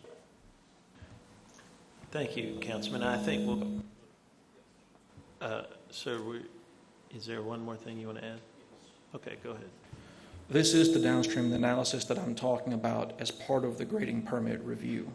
We will be looking at downstream structures. We will ask the design engineer to do that. We will analyze the overall basin reaching those structures to determine whether or not they can currently carry the water going to them.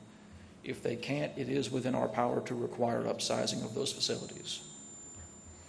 Thank you. Anything else, Councilman? Turn the mic off. Thank you. Sorry, we can only have one mic at a time. Are there any other commissioners, or let's try it that way. We'll need a motion. If anybody wants, it's time for a motion. Right? Commissioner Gobble?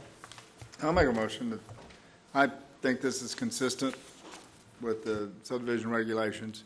I do, having gone through the stormwater review with other projects, it's rigorous and aggressive, so I think the stormwater group will handle it.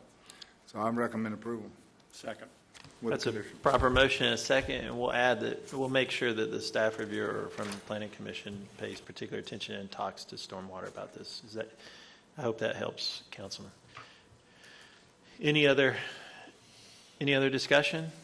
Seeing none, all in favor say aye. Aye. Opposed, no. Ayes have it, and it's adopted. We are on to item number 24.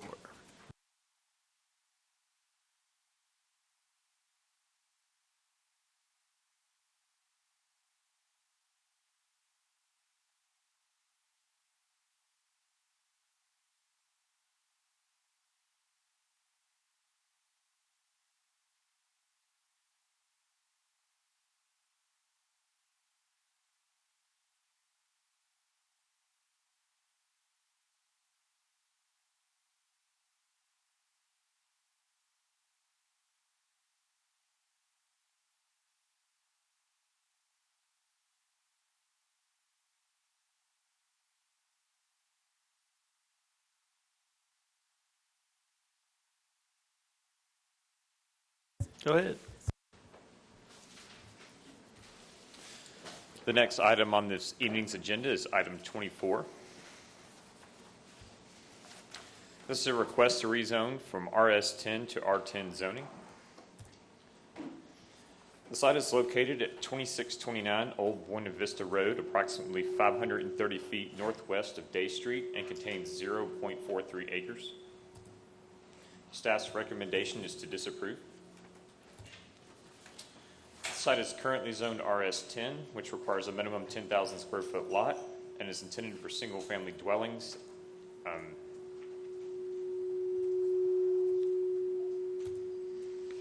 The policy for the site is T3 suburban neighborhood maintenance, which is intended to preserve the general character of developed suburban residential neighborhoods. These areas will experience change over time, and when this occurs, the existing character should be maintained. The site is located within the Haynes Trinity Planning Study and Supplemental Policy area. The intent of the supplemental policy is to create and enhance neighborhoods with greater housing choice, improve connectivity, and creative, innovative, and environmentally sensitive development techniques.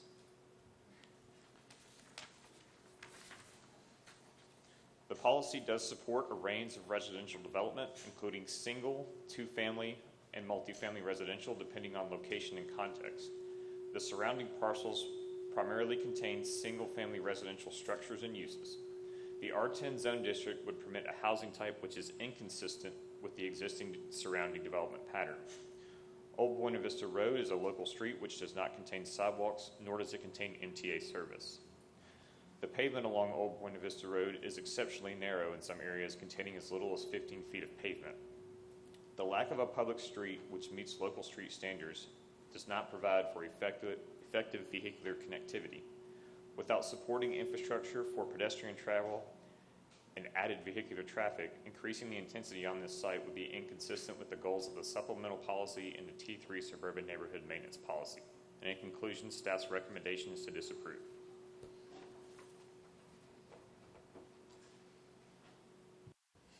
Thank you. Appreciate that, and we'll open this item up for public hearing. Is the applicant in the room? Sir, you've got 10 minutes to speak, and come up to the microphone, and we appreciate you coming down. State your name and address, and you can save 2 of the 10 minutes for rebuttal. Welcome. Thank you, sir. Good evening. My name is Nozenbek Avazov.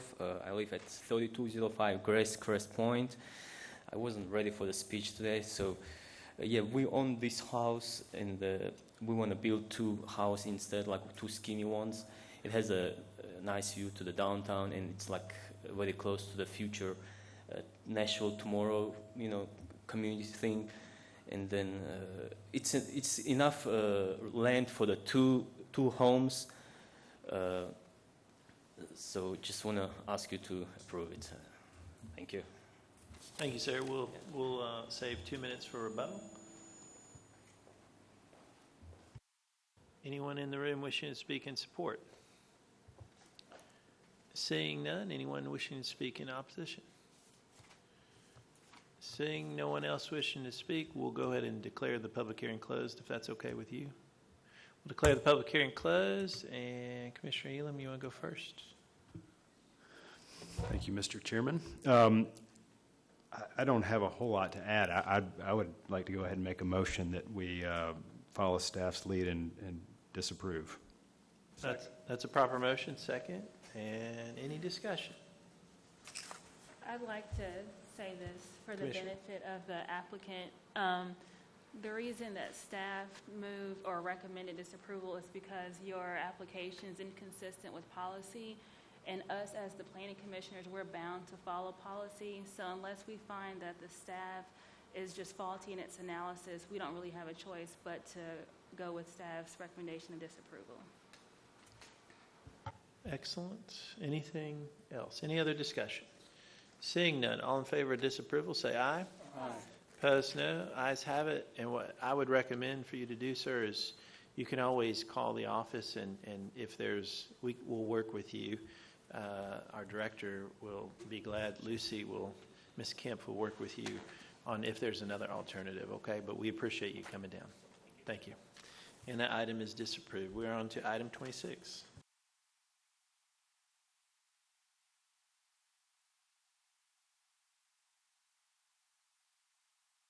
So let me, before we start the presentation, just we're going to lose quorum at 6, so we need to move quick, everyone, to get through this. So I know we can do this. Okay. Item 26 tonight is a rezoning application. The application requests a rezone from industrial restrictive to office general zoning Staff's recommendation is to disapprove. The subject site is zoned industrial restrictive currently. The surrounding properties to the east are also zoned industrial restrictive. There's a mixed-use pocket to the southeast, and to the west of the highway bridges is the downtown code. The policy generally follows the zoning lines. However, the majority of the 3 parcels being considered today are within the conservation policy, as well as most of these surrounding parcels to the east. Again, to the southeast is a mixed-use pocket, and to the west is a downtown neighborhood T6 policy area.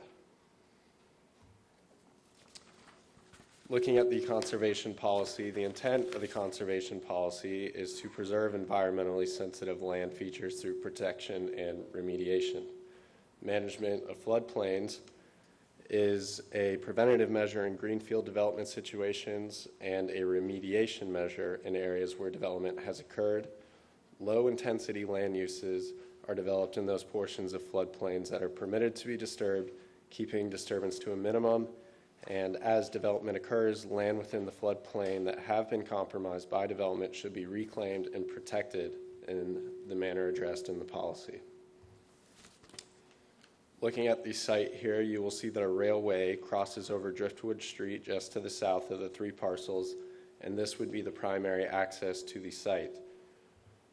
This is a street view of Driftwood, and as you can see, the railway bridge abuts the edge of pavement here and would make right-of-way widening impossible and generally right-of-way improvements very challenging.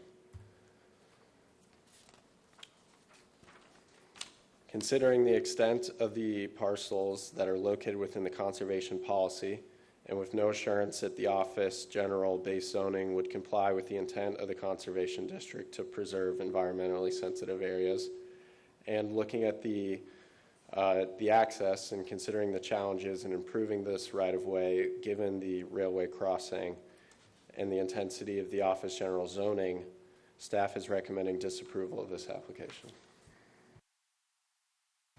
Thank you. Logan, that seemed a little short.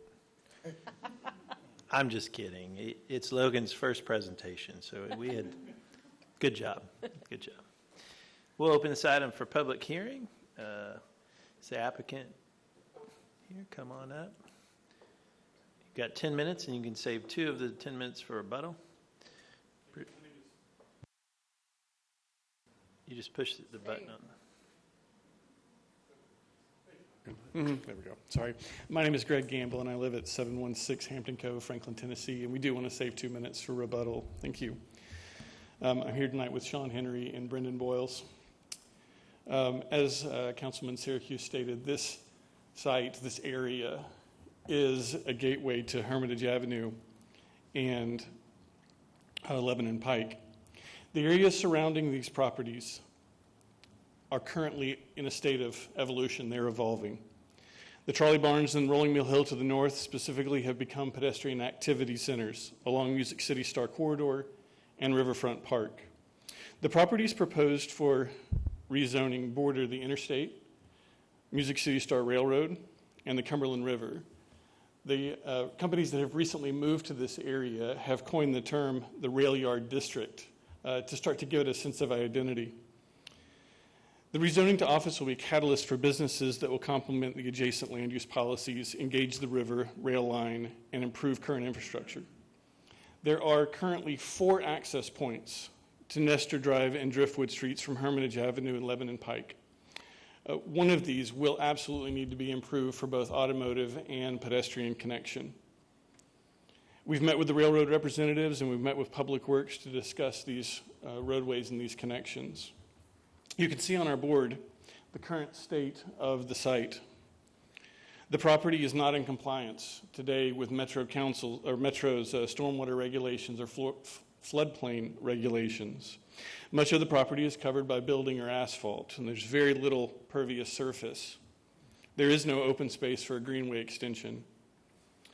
The river's water quality buffers are nearly completely developed. You can see at the back of the property, this is kind of the back of house for the industrial uses, that there are metal dumpsters, diesel storage, soil piles, All of these with direct drainage to catch basins that are going directly into the Cumberland River without water quality first, before it's treated. There's a 6-inch sewer line that currently travels underneath this building with no direct access by Metro Public Works. The conservation overlay exists on this property for the protection of floodplain. You'll notice the floodplain elevations at 416 in this particular location along the river.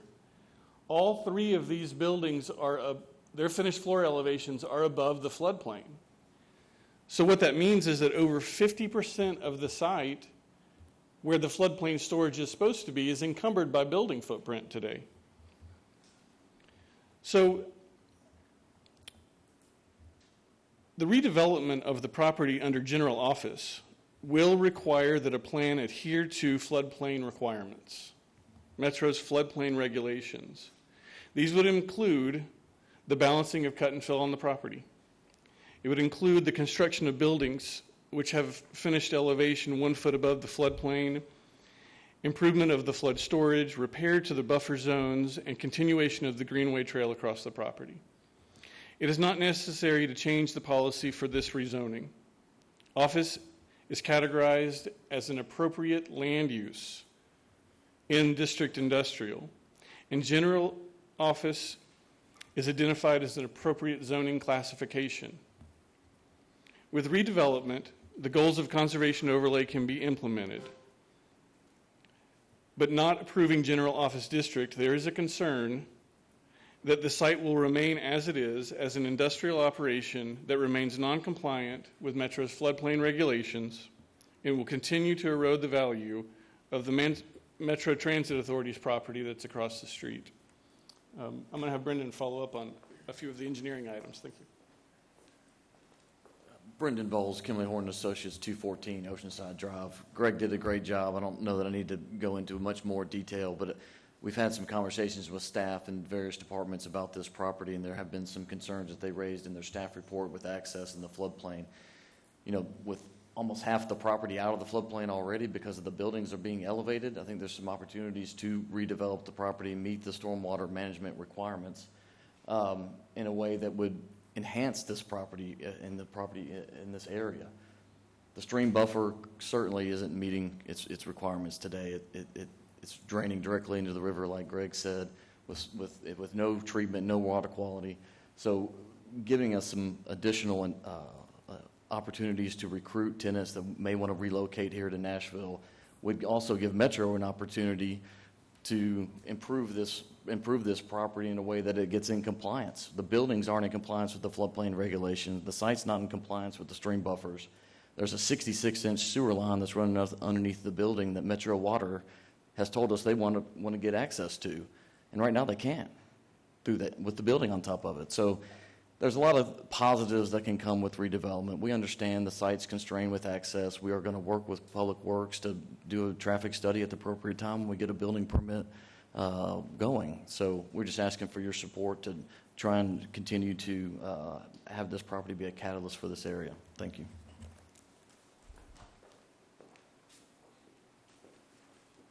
Mr. Chairman, members of the Commission, Sean Henry, 315 Dedrick Street, representing the property owner.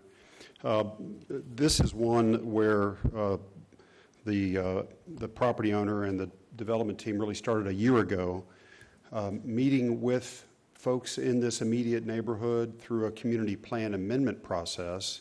So there was first an application to consider amending the policy for this much larger area and do a comprehensive study and evaluation of how this entire railroad district could ultimately redevelop.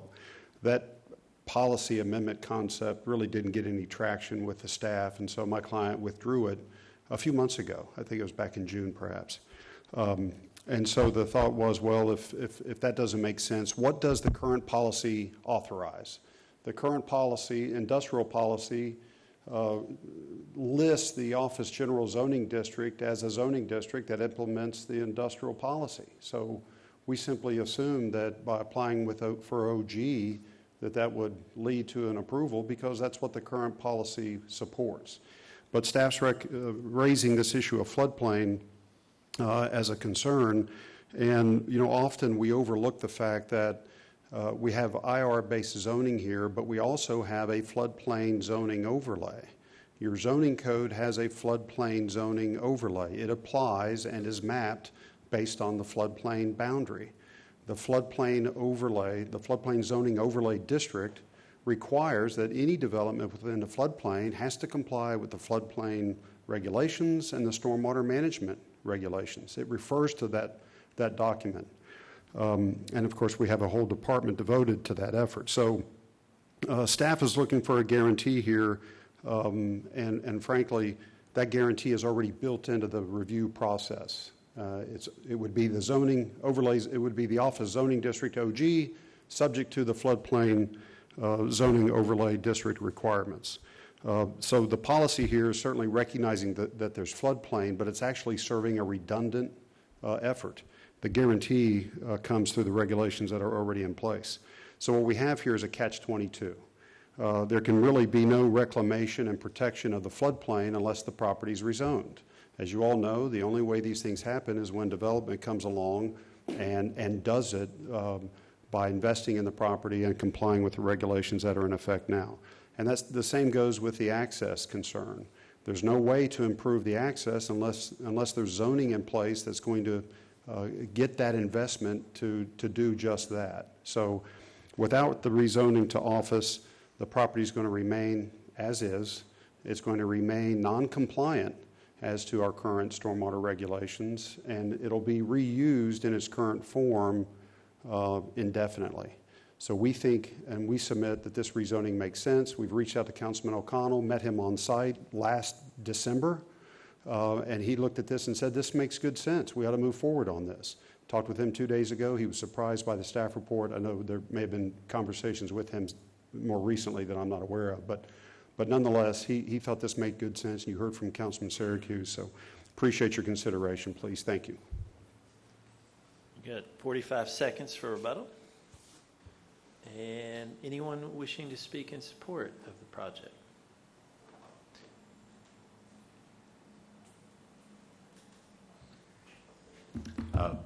Pete Greenfield, 3201 Trevor Street.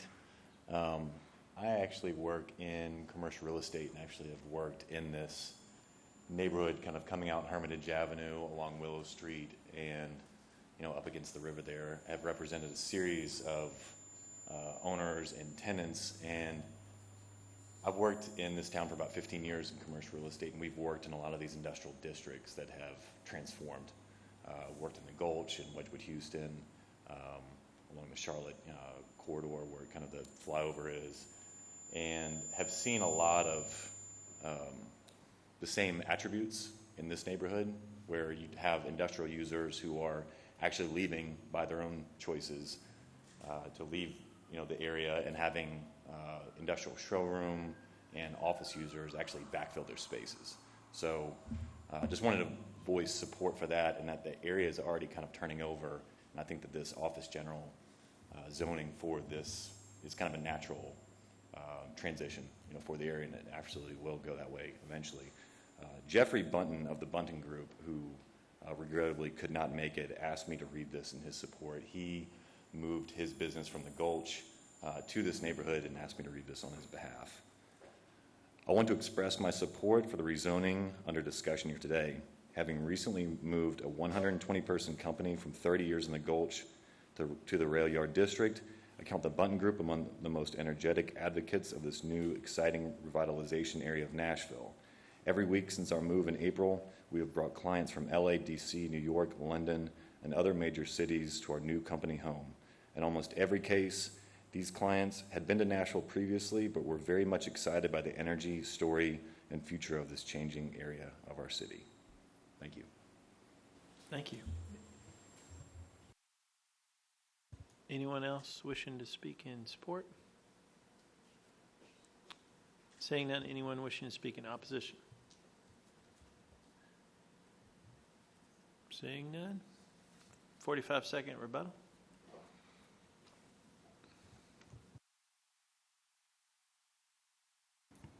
We can only do a minute, so we'll give you a minute, Roberto. I won't need a minute. I just wanted to add that we did have 7 letters of support that were submitted yesterday and today via email. Also, as we were going through the land use plan discussion, there was some concern expressed by staff about industrial uses in this area and in Nashville that are moving, that are trying to find other homes. And we've continuously heard on this site in particular, because it has such poor river access, that it's not a very good industrial site. You can notice by the aerial photograph many of the other properties that do have riverfront access, but where I-24 crosses, we're so high in elevation above the river, there's no interaction between boats on the river and this industrial user. So, thank you. Thank you. Seeing no one else wishing to speak, I declare the public hearing closed. And Commissioner Blackshear, you want to go first? I just had my first question is a question about timing. Are we supposed to be done by 6, or are we good? I'm good. Yeah, we're still good. Okay. We'll do the best we can. Okay, just wanted to make sure. So there looks to be an analysis of the zone change or the zoning as it relates to the policy, and then the applicants have their specific plan that they say is consistent with the policy, so, or not, I guess, in contravention of these floodplain regulations. So it looks like the actual zone change is inconsistent with the policy. I mean, it allows for intensifying development that would be problematic for this conservation policy. I guess the applicant's argument is that what they are actually doing would not be intensifying the development and would be helpful as far as reclaiming the floodplain area. So, I mean, I think if the question is whether we should approve this zone change, I do think it's inconsistent with policy, so I'll be in favor of the staff's recommendation. But I do have a question about how that would work in general if you have a plan. Here, we're not talking about an SP, but if you had an SP in a situation like this where you think it would actually be helpful to comply with various floodplain regulations, and maybe it would be at least get this site to a more compliant place as it relates to conservation policy, would that be something that would be considered? Or, I mean, I guess how would the analysis work from staff's perspective? So what we were looking at in regards to the rezoning request was that the majority of the property is within a conservation policy. So there's a very small corner of it which is within the district industrial. We look at it in regards of the intensity of the zoning that's currently permitted. And so IR has a FAR, a floor area ratio of 0.6. Whereas OG is 1.5.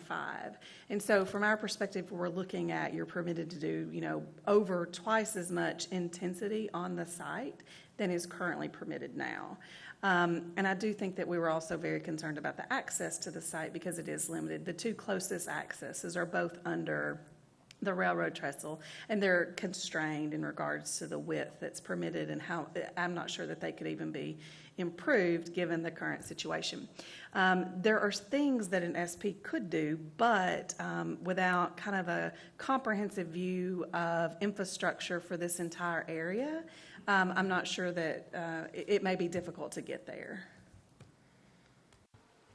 Thank you, that was helpful. And I hear the applicant talking about having conversations about fixing the access problems, but I don't know if there is if you figured out a real way to kind of do that yet. And because of, I guess, my initial statement as it relates to just the straight zone change of OG being inconsistent with the policy, I'd be in favor of the staff's recommendation of disapproval.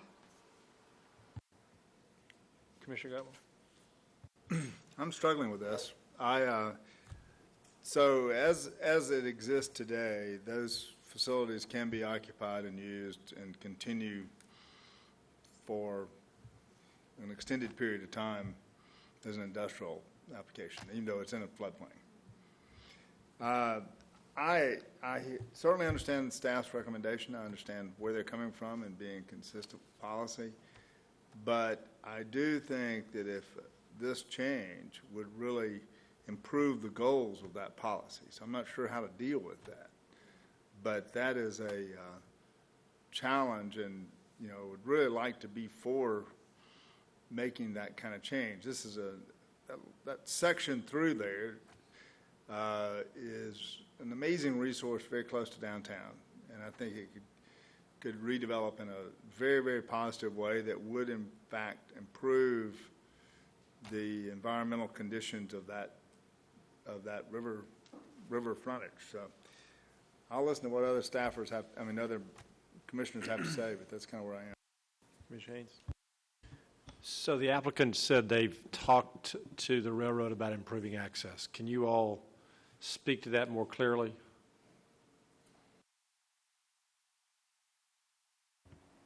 Yes, Mr. Haynes.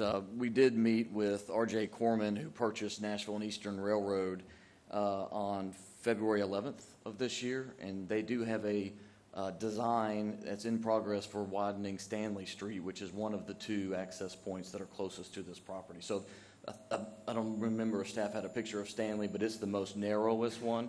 So when the Music City Star came down through here, they did make improvements to some of the bridges. So you'll see some in the pictures that are concrete bridges that are wider that would allow for 2 lanes of travel and sidewalks.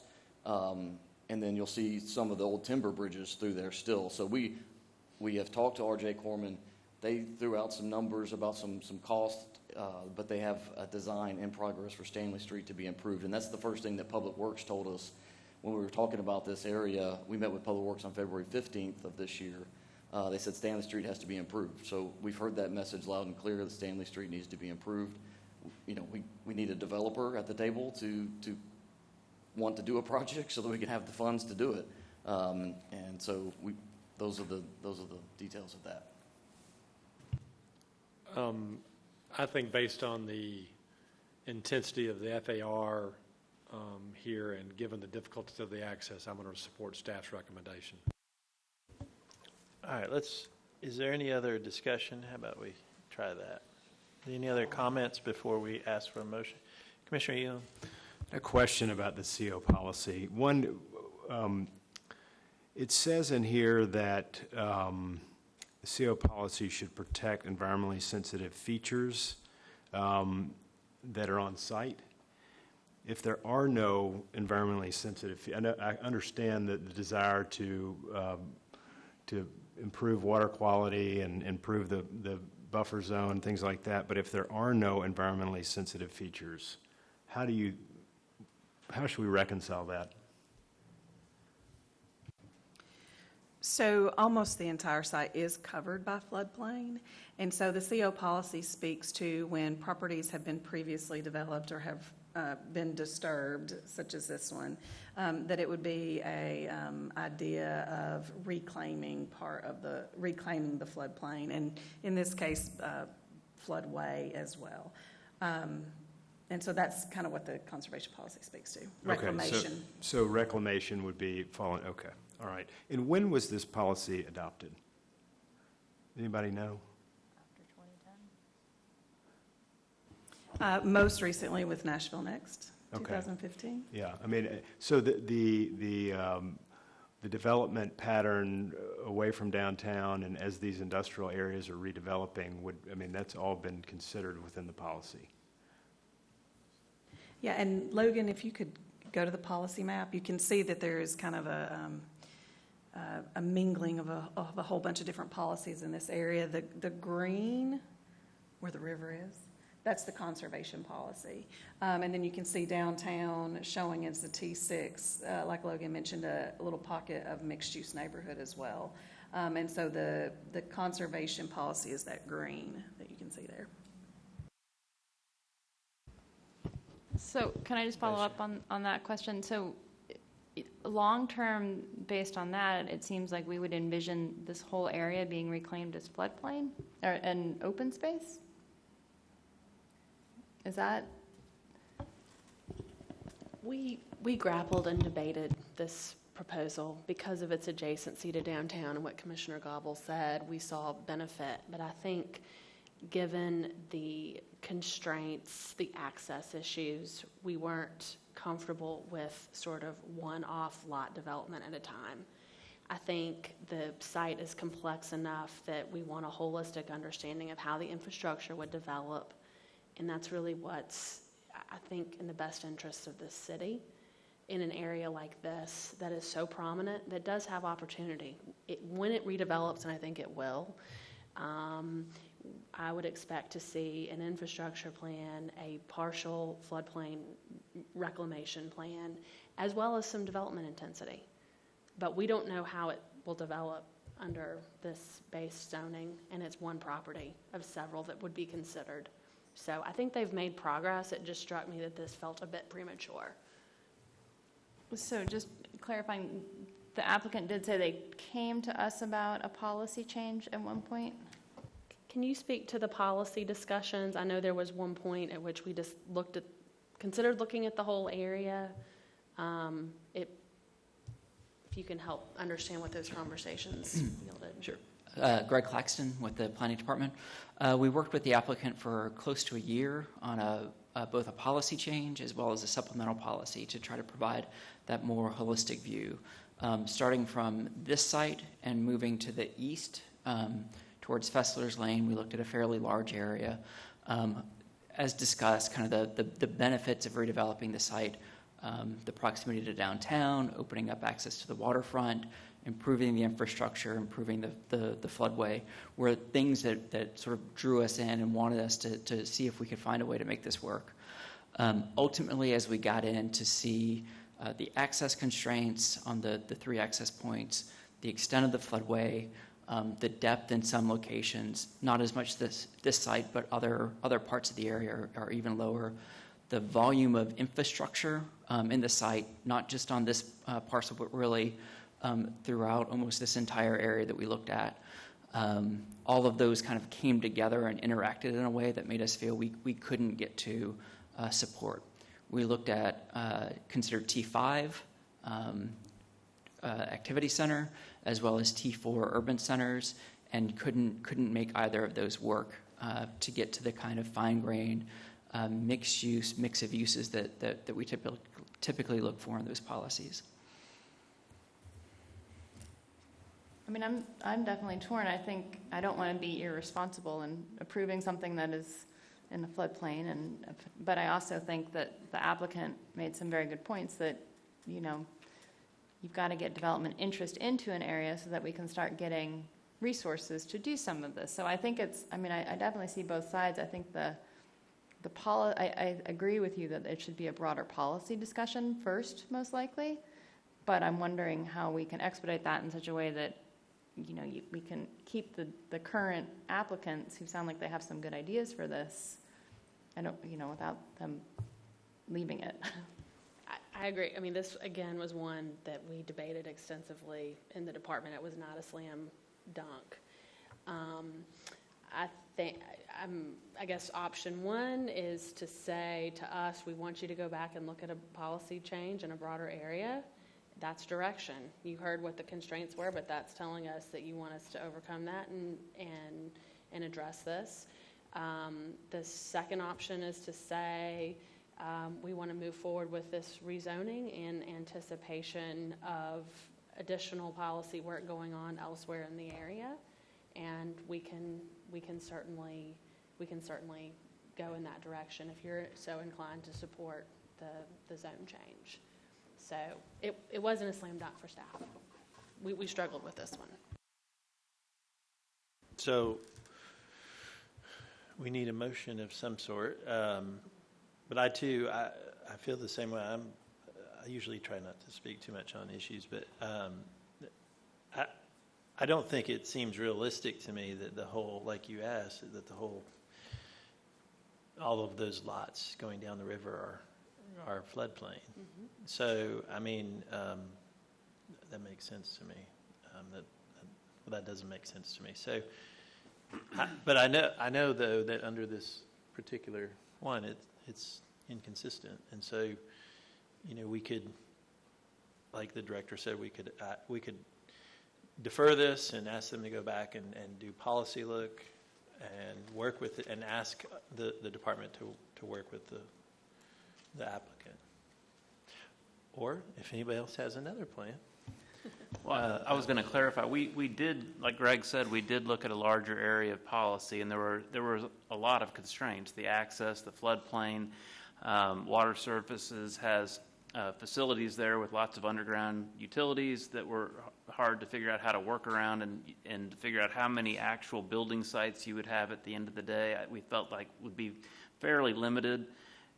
And we didn't have a real master plan that was very specific that would show exact numbers. And I mean, we're concerned that if you got into a whole mixed-use scenario of putting residential in floodplain with bad access, that was going to cause more difficulty. I think we were less concerned about the office, but some of the scenarios we considered included adding more residential into an area that we felt had these constraints that would make it difficult, and we didn't know how many building sites could be available to help pay for the infrastructure that would be needed to upgrade this area. So it was like Lucy said, it was a really hard sort of decision, and I think we lacked the information up front to make some of those decisions, and it was hard to ask the applicant to go do a full-blown study of engineering on a concept. So I don't know that it was going to be feasible to ask for that kind of study, given that they're just looking to move a concept forward. So we landed that we didn't think it was appropriate to support a mixed-use policy, but they came back with an individual, and I'm not sure that we felt like it was appropriate to deal with one individual site at a time either. So like you said, it was a hard decision. Thank you, Bob. Any other discussion from commissioners? Greg, you mentioned a deferral. It doesn't seem to me this would be a deferral. It seems like it'd be a disapproval with the suggestion that staff go back and do a bigger policy look. It really is. I mean, I do see this as really challenging because, for better or worse, our approach for getting infrastructure into areas has been get the developers in and get them to help pay for those infrastructure improvements.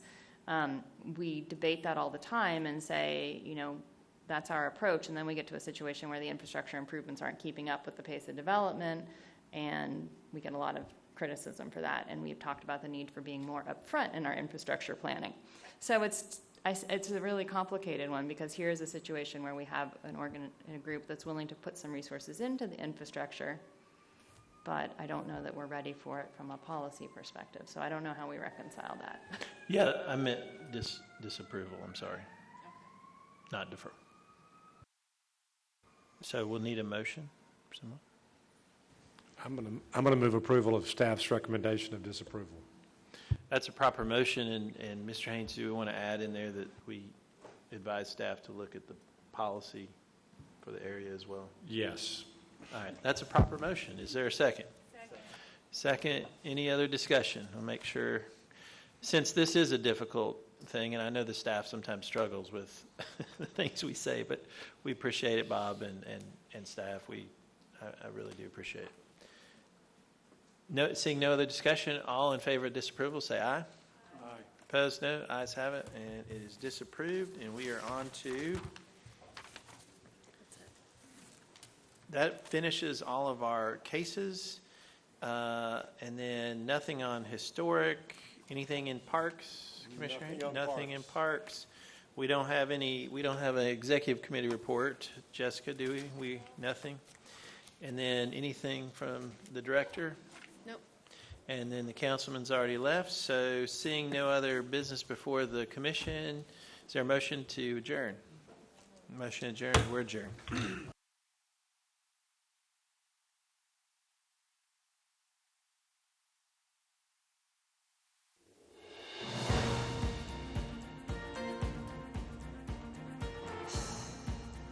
This has been a service of the Metro Nashville Network.